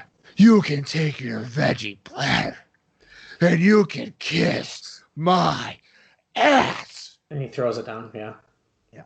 Well, it's just like I think about how like Tony Schiavone like worked at Starbucks. Like I can't imagine walking into Starbucks and be like, "Hey, could you get me a caramel mocha frap?" And it's fucking Tony Schiavone behind the counter. Yeah, and then after you cash out, you'd be like, "You know what? This has been the greatest night in the history in the history of Starbucks." And he'd fucking take out a knife and stab you. Well, if somebody did say that, Tony would go to the back, get a gun, and then blow his brains out. Like, I can't escape this. Well, by the way, guys, you're missing nothing. It's a fucking headlock again. Yeah, this is chin lock, whatever. There's nothing you can do when you're 5'4" and your opponent's like 6'8". What are you supposed to do? Exactly. I'm pretty sure that Tony said he'll never say that again. like the greatest night in the history of our sport. Yeah, he said he'll never say it again. I'd hope not. He would say it every time. Every episode of Nitro, this is the greatest Nitro in the history of our sport. Until next week. I want him to pull out the butts and seats line on Dynamite. Yeah, they got Roman Reigns coming out on SmackDown this week. That'll put some butts in the seats. Johnny Gargano just won the NXT Championship. That'll put butts in the seats. That'd be funny shit. Erik Watts throwing Kid Kash into the corner multiple times. Oh, now he's got. Oh, he had a headlock, but now he just slammed him down. You know what? Like a Cobra Yeah. clutch slam there. You know what they should do? They should have a character, and I guess you could have done like Matt Hardy, but just like any character, where they just make people delusional. So like the character would come out and like hypnotize Tony Schiavone. That way, every week he'd be like, "Welcome back to WCW Monday Nitro," but he's on Dynamite. Oh, that'd be funny. Yeah. Just stupid shit. I mean, I guess you'd get in trouble with copyright, but whatever. Springboard. Oh, Erik Watts catches him into a slam. Oh, but he kicks out a 2. I hope Erik Watts shows up on Dynamite and he attacks Arn Anderson and being like, this feud is not over. Well, I'm hoping that if that does happen, it leads to the. I mean, it's gonna happen whether we like it or not. But Paul Roma has to come. What is with your obsession with Paul Roma? He has to. Look at this kid catch. He does. Springboard, Hurricane. Okay, that was bad. Yeah, more like a power bomb, but Kash ain't selling it. I can't wait for Meltzer to be pissed There's off about Watts. That. Tornado DDT by Kash. 1, 2. Oh, Watts kicks out. We're at 1 hour, 20 minutes, and 15 seconds. Okay, wow, Rudy is pissed. Don't shove him, buddy. He's like, I'm the official. I'm the referee there, Mr. Kid Kash. You can't shove me like that. Don't you see my stripes? Oh, he's hooking the arms. He's going for a moneymaker. Oh. Double under. Countered. Is he going to counter? Is he going to bad drop? Alabama slam. How do you like me now? How do you like me now? Like me now. How do you like me now? Oh, clothesline. All right, Hacksaw Jim Duggan. We already saw him here. Oh, it's another one. He's ruining his finish, brother. Watts is gassed. He's the new Mike Awesome. He is not. Yeah. To be fair, this is one of the longest matches he's ever had. I mean, usually Explosion, they're probably 3 minutes tops. Well, I don't know. I think in WCW, he one time had a 10-minute match with Rick Rude. That was also 11 years ago. But. Well, that's kind of what I'm getting at here. Oh, no, Rudy. Oh, he got splashed in the corner by both of them. And now his ribs are broken, so he's naturally got to have his face facing the crowd. That way he can't see what's going on in the ring. Powerbomb. That's a Sid Justice version. He just threw him down. Come on, Rudy. Who's this? Oh, it's Abyss. Or is it D'Lo? It's the creepy dude. It's the Black Hole Slam. Black Hole Slam. He's wearing his Canadian tuxedo here, though. We don't even know his name, but he's just creepy dude. The scary dude. Oh, Kid Kash gets the win on Mr. Explosion.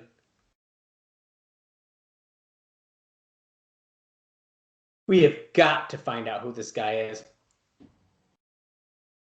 See, Tna even just said he called him the big scary dude. Wait, here comes Goldilocks. By the way, that match went 8 minutes and 36 seconds. Definitely one of the longest Erik Watts matches. Oh, absolutely. She is showing some cleavage, and she knew when running down that she had to put her hand up just in case her boots fell out. And she's checking on Watts, who is her boyfriend. Erik, it's okay. Oh, he's pissed. Get away from me.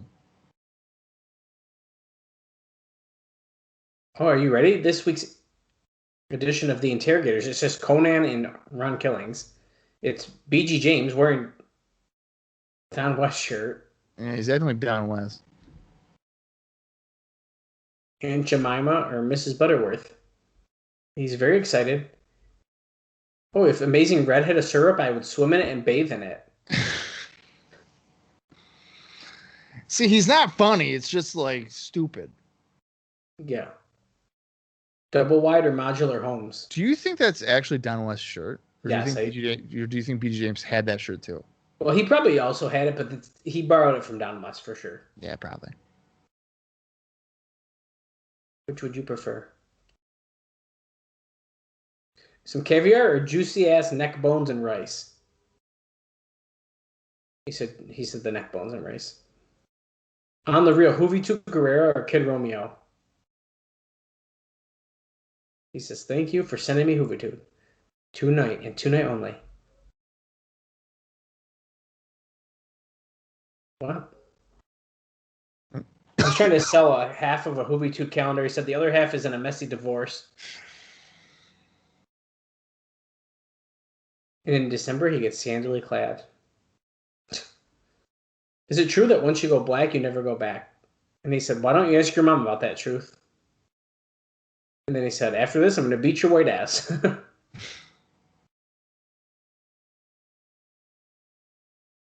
Sammy Sosa. The whole corked bat thing, like, we get it.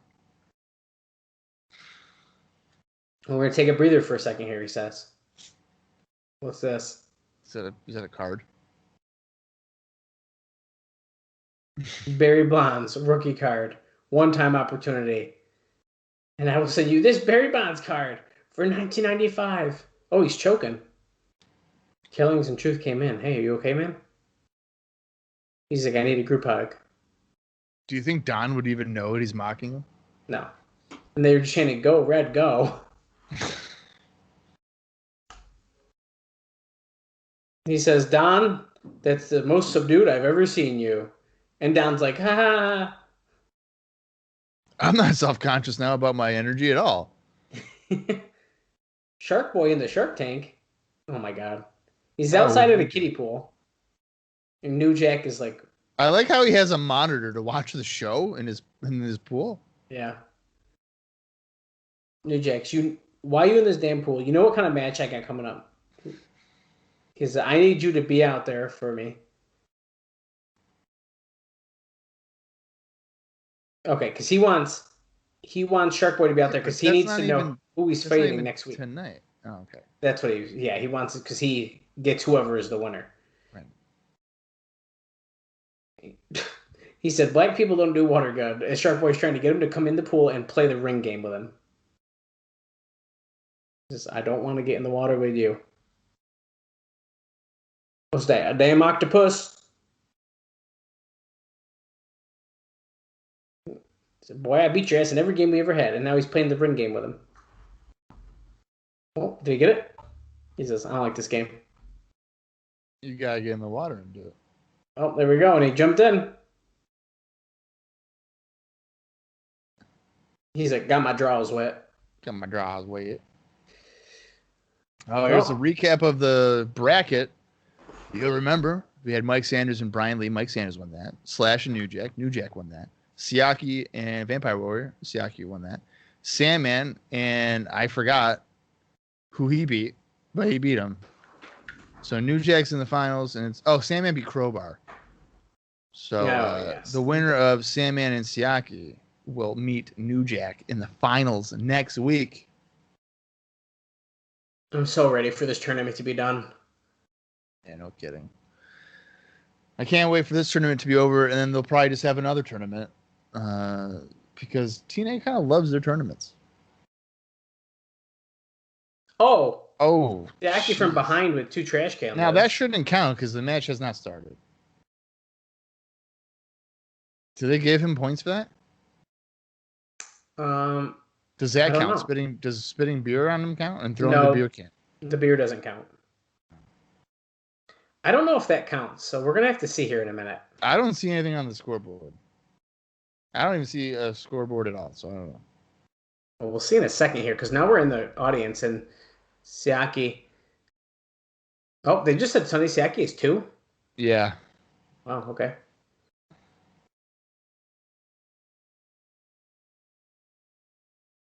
There's a table set up already at ringside before they got in there. Another chair thrown in. They usually are set up, but yeah, it's kind of weird. No. Bunch of chairs are in the ring now.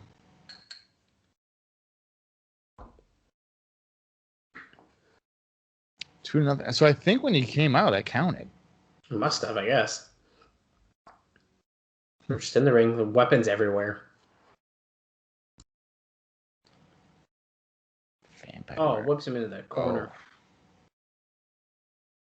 Oh, my back. It was so hard when he threw me in there. Should have put a chair in there. He would have got a free point. Slingshot leg drop by Sandman. He's down 2-1. Oh.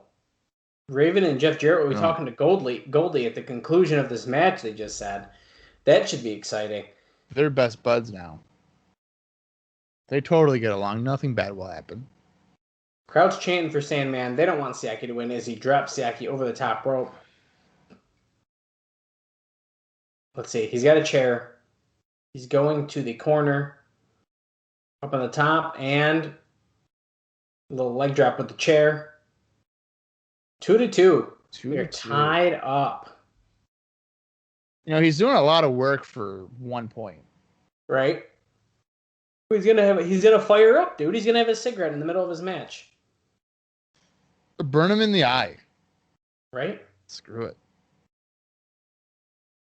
Oh, now he wedges the chair in there. Just, yeah. He ain't right. And Tanae's like, yeah. Hey, Thomas, don't you dare smoke that. Why is he sniffing it? Yeah, well, he knows what it is. Yeah. He's just holding it in his hand. Puff, puff, pass. Puff, puff, pass. Oh, Siaki reverse Irish whip, and then Sandman just flipped into the corner chairs. Into 2 chairs, though. Should that be 2 points, or is it only 1? I think it's only 1. That's stupid. But it should be 2, because it's per weapon, I would say. Yeah. Look, Siaki just took the cigarette. Don't do it, dude. You're going to ruin your physique. Oh. Yeah, see? Why would you do that? Why would he do that? He's smoking a cigarette like he hurt his ribs. Well, maybe it was his first time. Oh, Siaka lips. Have you ever smoked a cigarette? No. Well, I don't think that causes you to immediately like, oh, wow, my insides are freaking hurt. He just whipped the garbage can at him, and Sandman conveniently fell on the table. Siaki up on the top rope. Holy shit. Oh. 5 points. What is he at now? 9-2. That was one of the biggest moves I've ever seen Siaki do. He probably should have started pulling that shit out when he was in the X division. Yeah, you think? Jeez. Wow. 9-2. Wow. All Siaki has to do is just hit him 2 times. Okay, well, there's Sandman with a shot. 1 point. 9-3. Siaki still got plenty of wiggle room here. He's got nothing to worry about. Another one from Sandman. 9-4. Still good. We still got 5. It's okay. You got to win by 2. He's moving the guardrail. Look at the fan. He's got 7. Oh, the fan moved the guardrail away from Sandman, who's putting the table from the ring to the guardrail. Yep. Another shot. 9-5.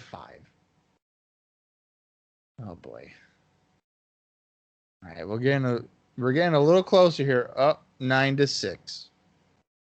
Nice, Siaki. Sandman having a tough time with his table. He's trying to figure out how to keep it on there. He's laying Siaki onto the table. Left hands. He's going to go to the top rope. Oh! And puts him through the swanton bomb through the table. Sandman wins that. That was extremely quick. It was 9-11. Sandman had 11 points to win. So it's going to be Sandman New Jack in the finals. So if you're ready for some bloodshed and violence, that should be fun next week. I'm looking forward to that. Yeah, I am too. Yeah, that match went 4 minutes and 56 seconds. It felt even shorter than that, though. Yeah, that was quick. It was not the shortest match on the card, even, though, because Jerry Lynn Incredible went 3 minutes and 33 seconds.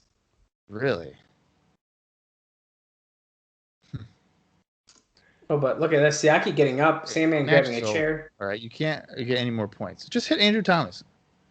Sandman, hit him. They definitely are going to hit him, right? Just hit him with the chair. He wants to. He knows it. Just do it. Andrew Thomas knows that he deserves it. That's why he's staying in there. If I was the referee, I'd just go home. I'd be like, okay, my job's done for the night. I don't need to get involved.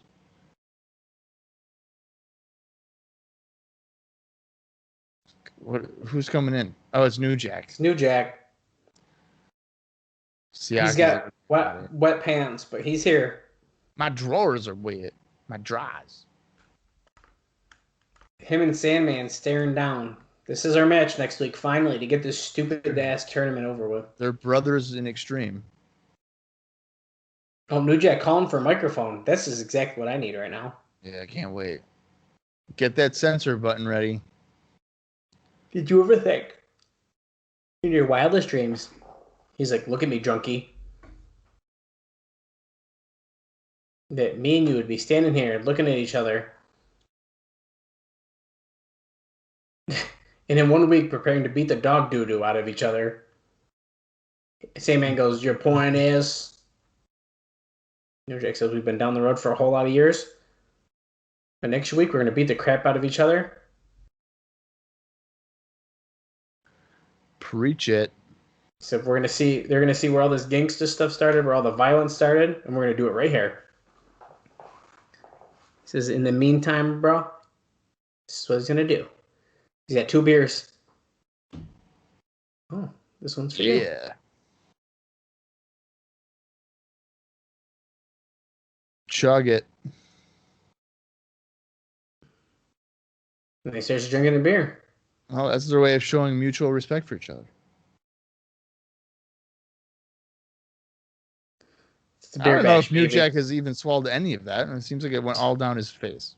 Yeah. Okay, so Goldie talking to Jarrett. Shane Douglas laid down the gauntlet. I've never backed down from a challenge.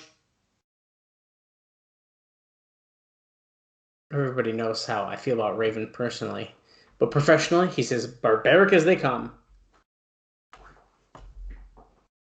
Here's Raven. Here's Raven. Hey, guys. On my list of least favorite people on planet Earth, you're near the top. Oh, God. But if I don't have to worry about you stroking me from behind... It's holy on. shit. That's one of the most ridiculous lines ever. Sonny Siaki comes Where's back. Russo at? Where's Vince Russo? Goldilocks is back to you. Dude, the line I'm never going to forget that line. As long as you ain't going to... You're not going to be stroking me from behind. Oh, fucking A. Raven. He knows what he said. I know, but he knew it. Yeah. Wait, we're going back to the Shark Tank. Oh, my God.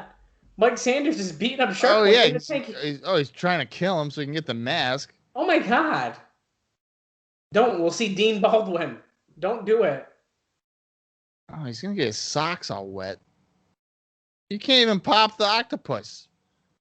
No, it's a child's toy. It's made very well. Oh, he hit him with a balloon or something. But he didn't get the mask. That was the whole point of that. Sting. Oh, the Mike TNA interview. I've conducted dozens uncensored of interviews with you. So how do you feel about Russo at Bash at the Beach 2000? Yeah, right. And, you know, people don't know this about me, but I found God and I turned everyone in to their wives. I got a lot of heat with the boys, but it's okay. Next Wednesday, 1 week away, the sit-down interview. Sting like you've never seen him before. Never, ever seen him. Ever. I'm sure he's going to ask him questions that we've never seen before. Did you get along with Hulk Hogan? Like, what? Whoa, cut in deep. New Jack, Sandman, next week. In America's Most Wanted. We'll defend the tag team titles next week. I mean, 1 week with David Young and... Oh, we get cut off. Jerry Lynn. Oh, look at the blood on his face. I like how it's half like that. Next week, he's going to experience every ounce of rage. Next week, your blood. He's going to... Jesus. His blood's going to spread it warm and wet in a Russian chain match. Bring out nephew Nikita to referee that one.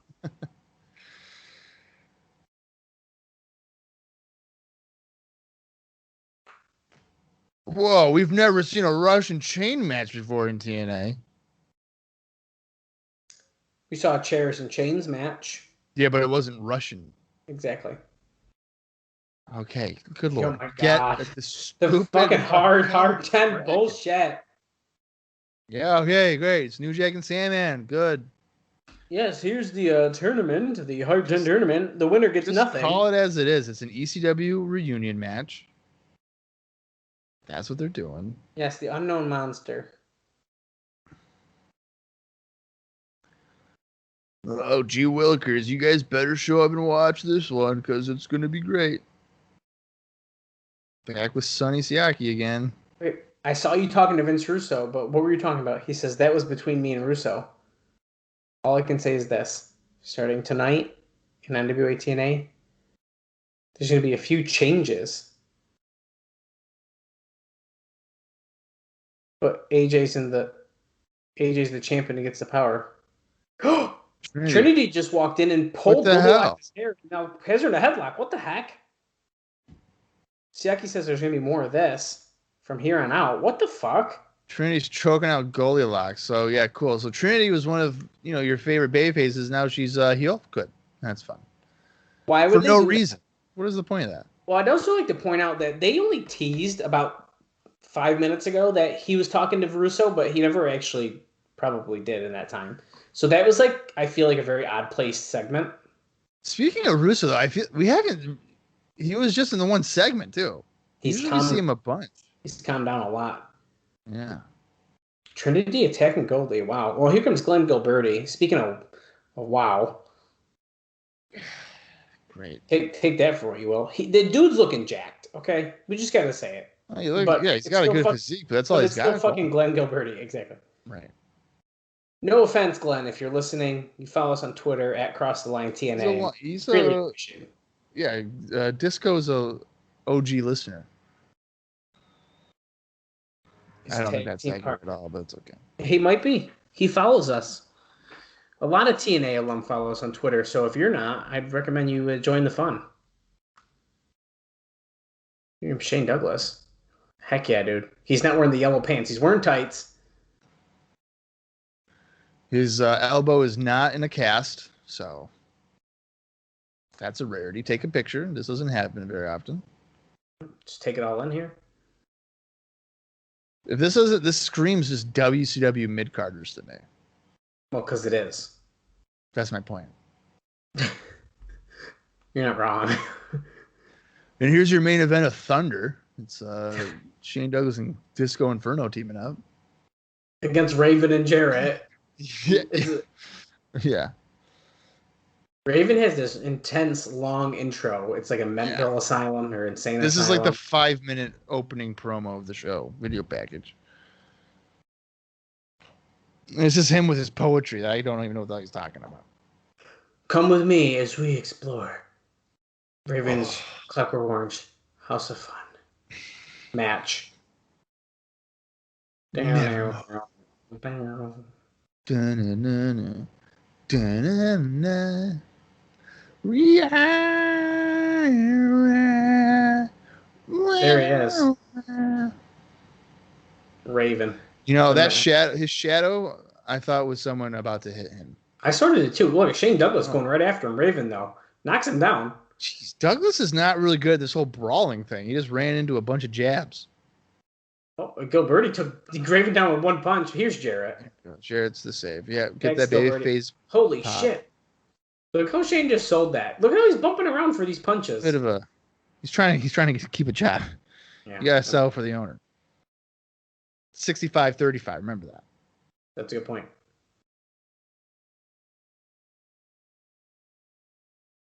Throwing Shane Douglas into the ring now. Speaking of Jarrett and I guess his podcasting TNA, you know what? I don't know if I mentioned this last week. I can't remember. But I'm a little shameful that I didn't believe that the TNA name had what he says, the double entendre. That it technically sort of was like hinting at that, but like I didn't want to believe it. Yeah, I knew it. Raven jumped to the outside to hit Gilberti and Douglas. Well, yeah, but I just thought people were thinking that because of that Russo promo where he says that's what it is, but when Jarrett said it himself, I was like, they cannot sit there and be like, oh, TNA, and then not realize that's tits and ass, and then have cage girls. Well, they had a good reason though. Yeah, well. Oh, Jarrett punches Shane Douglas. Raven holding him on the thing, but he moves and he almost hit Raven, but he didn't. I would have just hit him. They just both punt. There's teamwork. It's their next tag champs, Raven and Jarrett. No. We don't want that. That's too played out. Oh, here we go. Gilberti into the crowd. Jarrett and Gilberti are going to go brawling in the crowd. Who would have thought that in a Jeff Jarrett main event match? That never happened. Holy shit. Shane Douglas just got Irish whipped across the entire ringside and ran into the guardrail. Yeah, he literally ran a fucking mile before he bumped into the guard railing. Raven's kind of limping. I wonder if he hurt his leg. Well, he was holding it. He's choking On that Shane Douglas and Gilberti and Jarrett just whipping each other into chairs. And there goes Douglas over the guardrail. So double crowd fighting here now.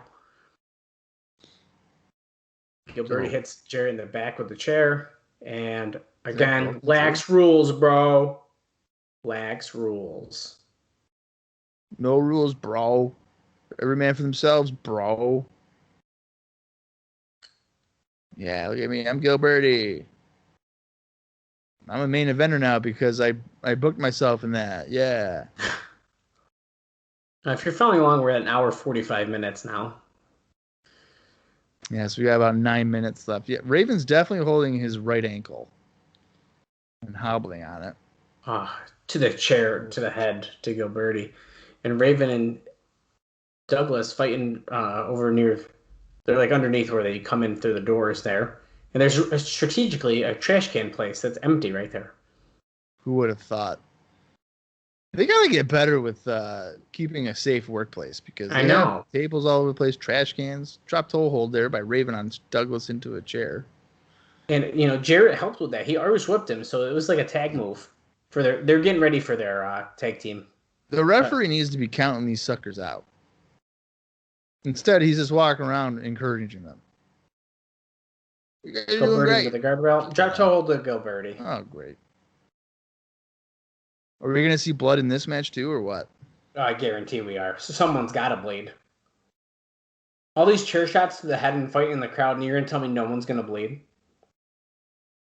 Yeah, but which one would bleed? Raven, right? If we had to pick? He's the go-to. Yeah. I feel like Gilberti doesn't bleed much, or I'd say him. I mean, he has bled, but he doesn't bleed a lot. That's what I mean. Okay, we're heading toward the ring again.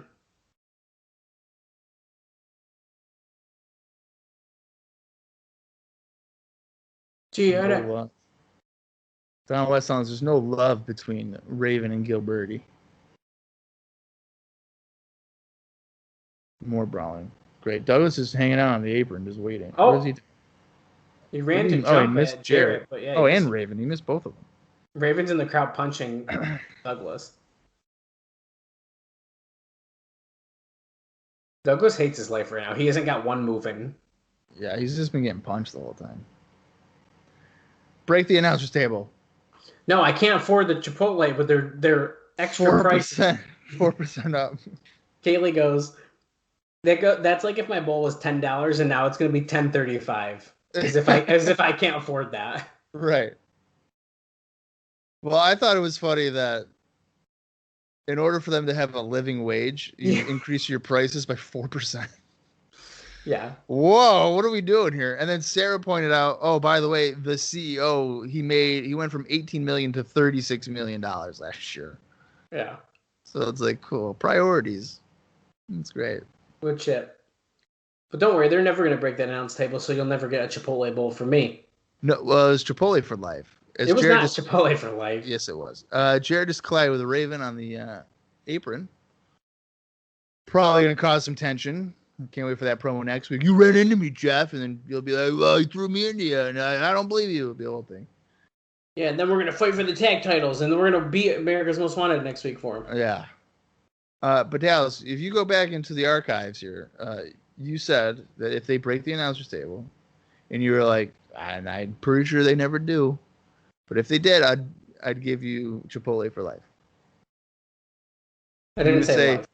You did. You said for life, which would equate to about 4 bowls a week. Oh my God. Small packages, no. Kick out. Douglas almost got the pin on Jarrett, but he didn't. I'm even willing to give you until the end of the Asylum years. That's how confident I am that it doesn't break. Well, I'm up to about mid-June of 04, and I've yet to see it, so that's depressing. That's what I'm saying, dude. I have about 12 shows for something to happen. If someone can find a show where the TNA announce tables break, please hit me up. It never does. I've never seen it. Raven can't believe it, dude. We were just brawling in the crowd, and you're not going to trust me that Jeff Jarrett tagged me? And now Jeff's getting double teamed in the corner. Here we go. Gilberti. Oh, yes. A sleeper hold. Oh, my God. Yes. Yeah. Sleeper hold, baby. We're almost done with the show, but we got to put one sleeper hold on to put everyone to sleep right before that 10 o'clock hour comes to a close. What's that? What's that, Bob and Dallas? This is the second time you've watched this show in 8 days? Okay, well, here's a sleeper hold. And then Dallas lets out a yawn.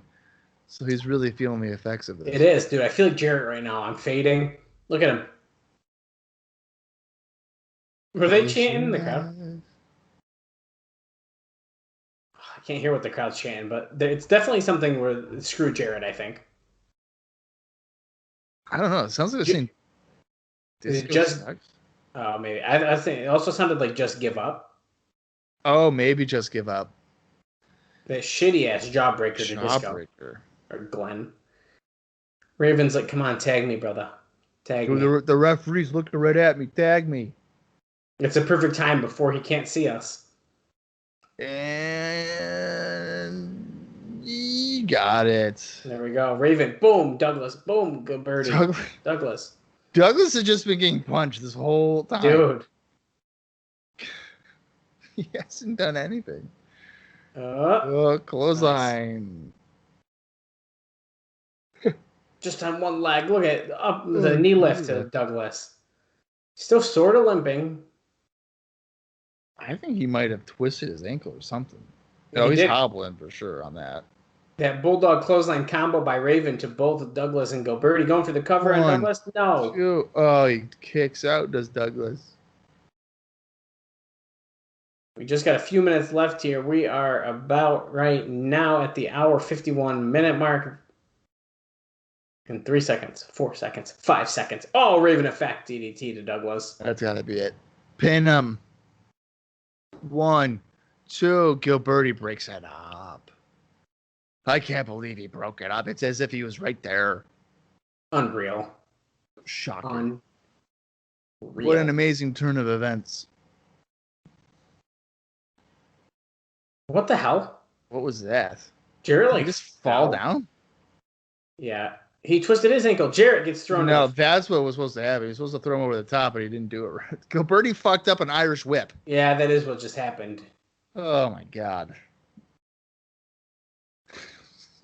Oh, Raven gets kicked in the knee. Oh, nice. Way to go, Shane. Douglas threw a chain to Gilberti. He's wrapping around his fist. So Tna's pissed. He's got a chain. Got a chain. But Jarrett hit him with it. Jarrett's sliding in. Hit Raven. Oh, he hit Gilberti. The referee definitely just saw that. What the fuck? Oh, God. What the fuck was that, Bob? The ref counted 2 and then got out of the ring, and then it looked like Douglas was late. Looked like Douglas was late to hit him. Oh yeah, he was. Belly suplex. Look at Shane Douglas hitting his first move, and naturally gets a DDT for his efforts. Raven with a cover, but Rudy 1, 2. Wait a second. Shane kicks out. Father James Mitchell's out here. Oh, that's right. He said he made a deal with the devil. That is true. But is it the literal devil? Might be. I can't believe this. That is so funny that Shane Douglas missed his fucking cue to fucking hit the referee. So Rudy Charles had to roll out to the floor. That was the Invisible Man. Sending Gilberti to the floor now. Raven's in the ring alone. James Mitchell just got in the ring. By sending him to the floor, what the hell was that about? James Mitchell's in the ring. Oh. He just tossed a fireball into Raven's face. That causes I'm assuming that's the disqualification. That was the bell. Sound. Jeff Jarrett's in the ring. He's checking on Raven. Like, I really don't like you, but I got to check on you. Your eyebrows smell like burning shit. Here's a gathering checking on Raven. De Niro and a Larry, but we're going off the air. Watch Explosion, which you can't because it's not on anywhere. Bastards. All right. Stiles, what'd you think of that show for the second time? Well, this might come as a surprise, Bob. Yeah. I think I enjoyed it better the second time. I think I did too. So you guys are in luck that our episode did not work, because I definitely think that when we watched this the first time, full transparency here, when the second hour was starting, it was not good. Like, we were like, why are they putting an X Division match on now? Even though it was a good match, and like, I just wasn't feeling it. This time, I didn't feel like that. And it wasn't even that I like forgot anything or anything like that, or not that I didn't know what was going to happen, I should say. But like, there was definitely stuff that happened on the show that I forgot about, to be honest with you. I literally forgot about the fireball at the end of the show. That's one of the biggest parts of the show. Right. The finish where the Rudy Charles messed up the pin. I forgot about that. Yeah. But even in general, I think even the first time we watched it, I think we, correct me if I'm wrong, Bob, but I think we both said that we liked the show. Yeah, I know. I think it's a thumbs up for a show. I do too. I think the only real lull is the Kash Erik Watts match. Yeah, for sure. And the Jarrett Lynn Just Incredible was pretty disappointing, because they should have definitely. But if it leads to this Russian chain match, to be honest, would I have preferred them to like fight outside and through the Asylum? Yeah, because that's kind of cool. I'll take a chain match. Why not? It's something different. I would assume within the next week or two, Erik Watts has to fight Abyss or Super Scary Guy or whatever. That's the match. That's what they've got to be building to. Yeah, and so really next week, all we know, though, we know that we have the Russian chain match. We know we have the Hard 10 tournament match between Sandman and New Jack. And we know America's Most Wanted will be defending the titles. Yep. Which actually seems to be more than we normally know. So we're not in bad shape. No, we're not. So, yeah, I mean, that's good that they are providing us with more context for next week, at least match-wise. So, but what will happen between AJ and D'Lo? That's a good point. I think will probably continue. There's got to be a title match coming up soon for that, I would have to assume. I would have to think so, yeah. And I mean, I'm sure we'll figure out what's going on between James Mitchell and Shane Douglas. That whole alliance, which is an interesting alliance to have.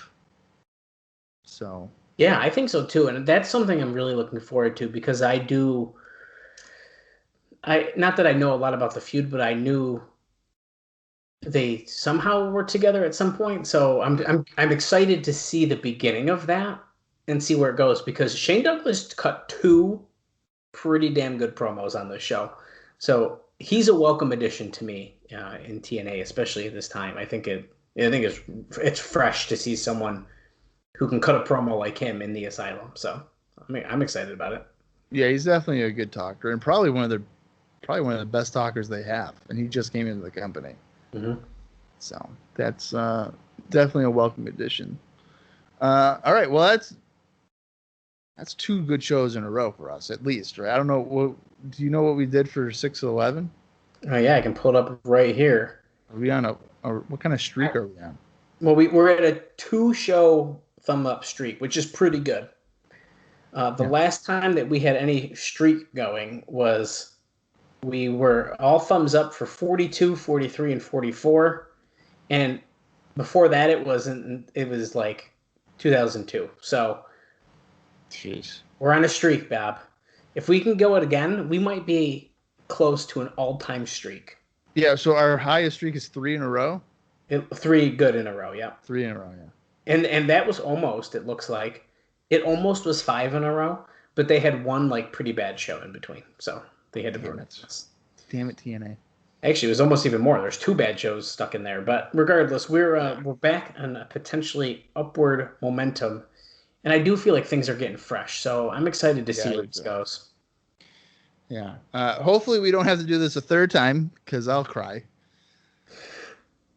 I mean, I will. We're not going to have to. We're going to see you guys next week for fuck episode 52, and it's going to be an awesome show. Yeah, I just want to get into July. Get me out of June. We're so close, man. Yeah. We're almost there. All right. We got anything else this week, Dallas? Or are we good to hopefully move on? Send us home, Bob. Get me out of All here. right. Well, for Dallas Gridley, I am Bob Colling Jr., and this has been the TNA Cross the Line podcast.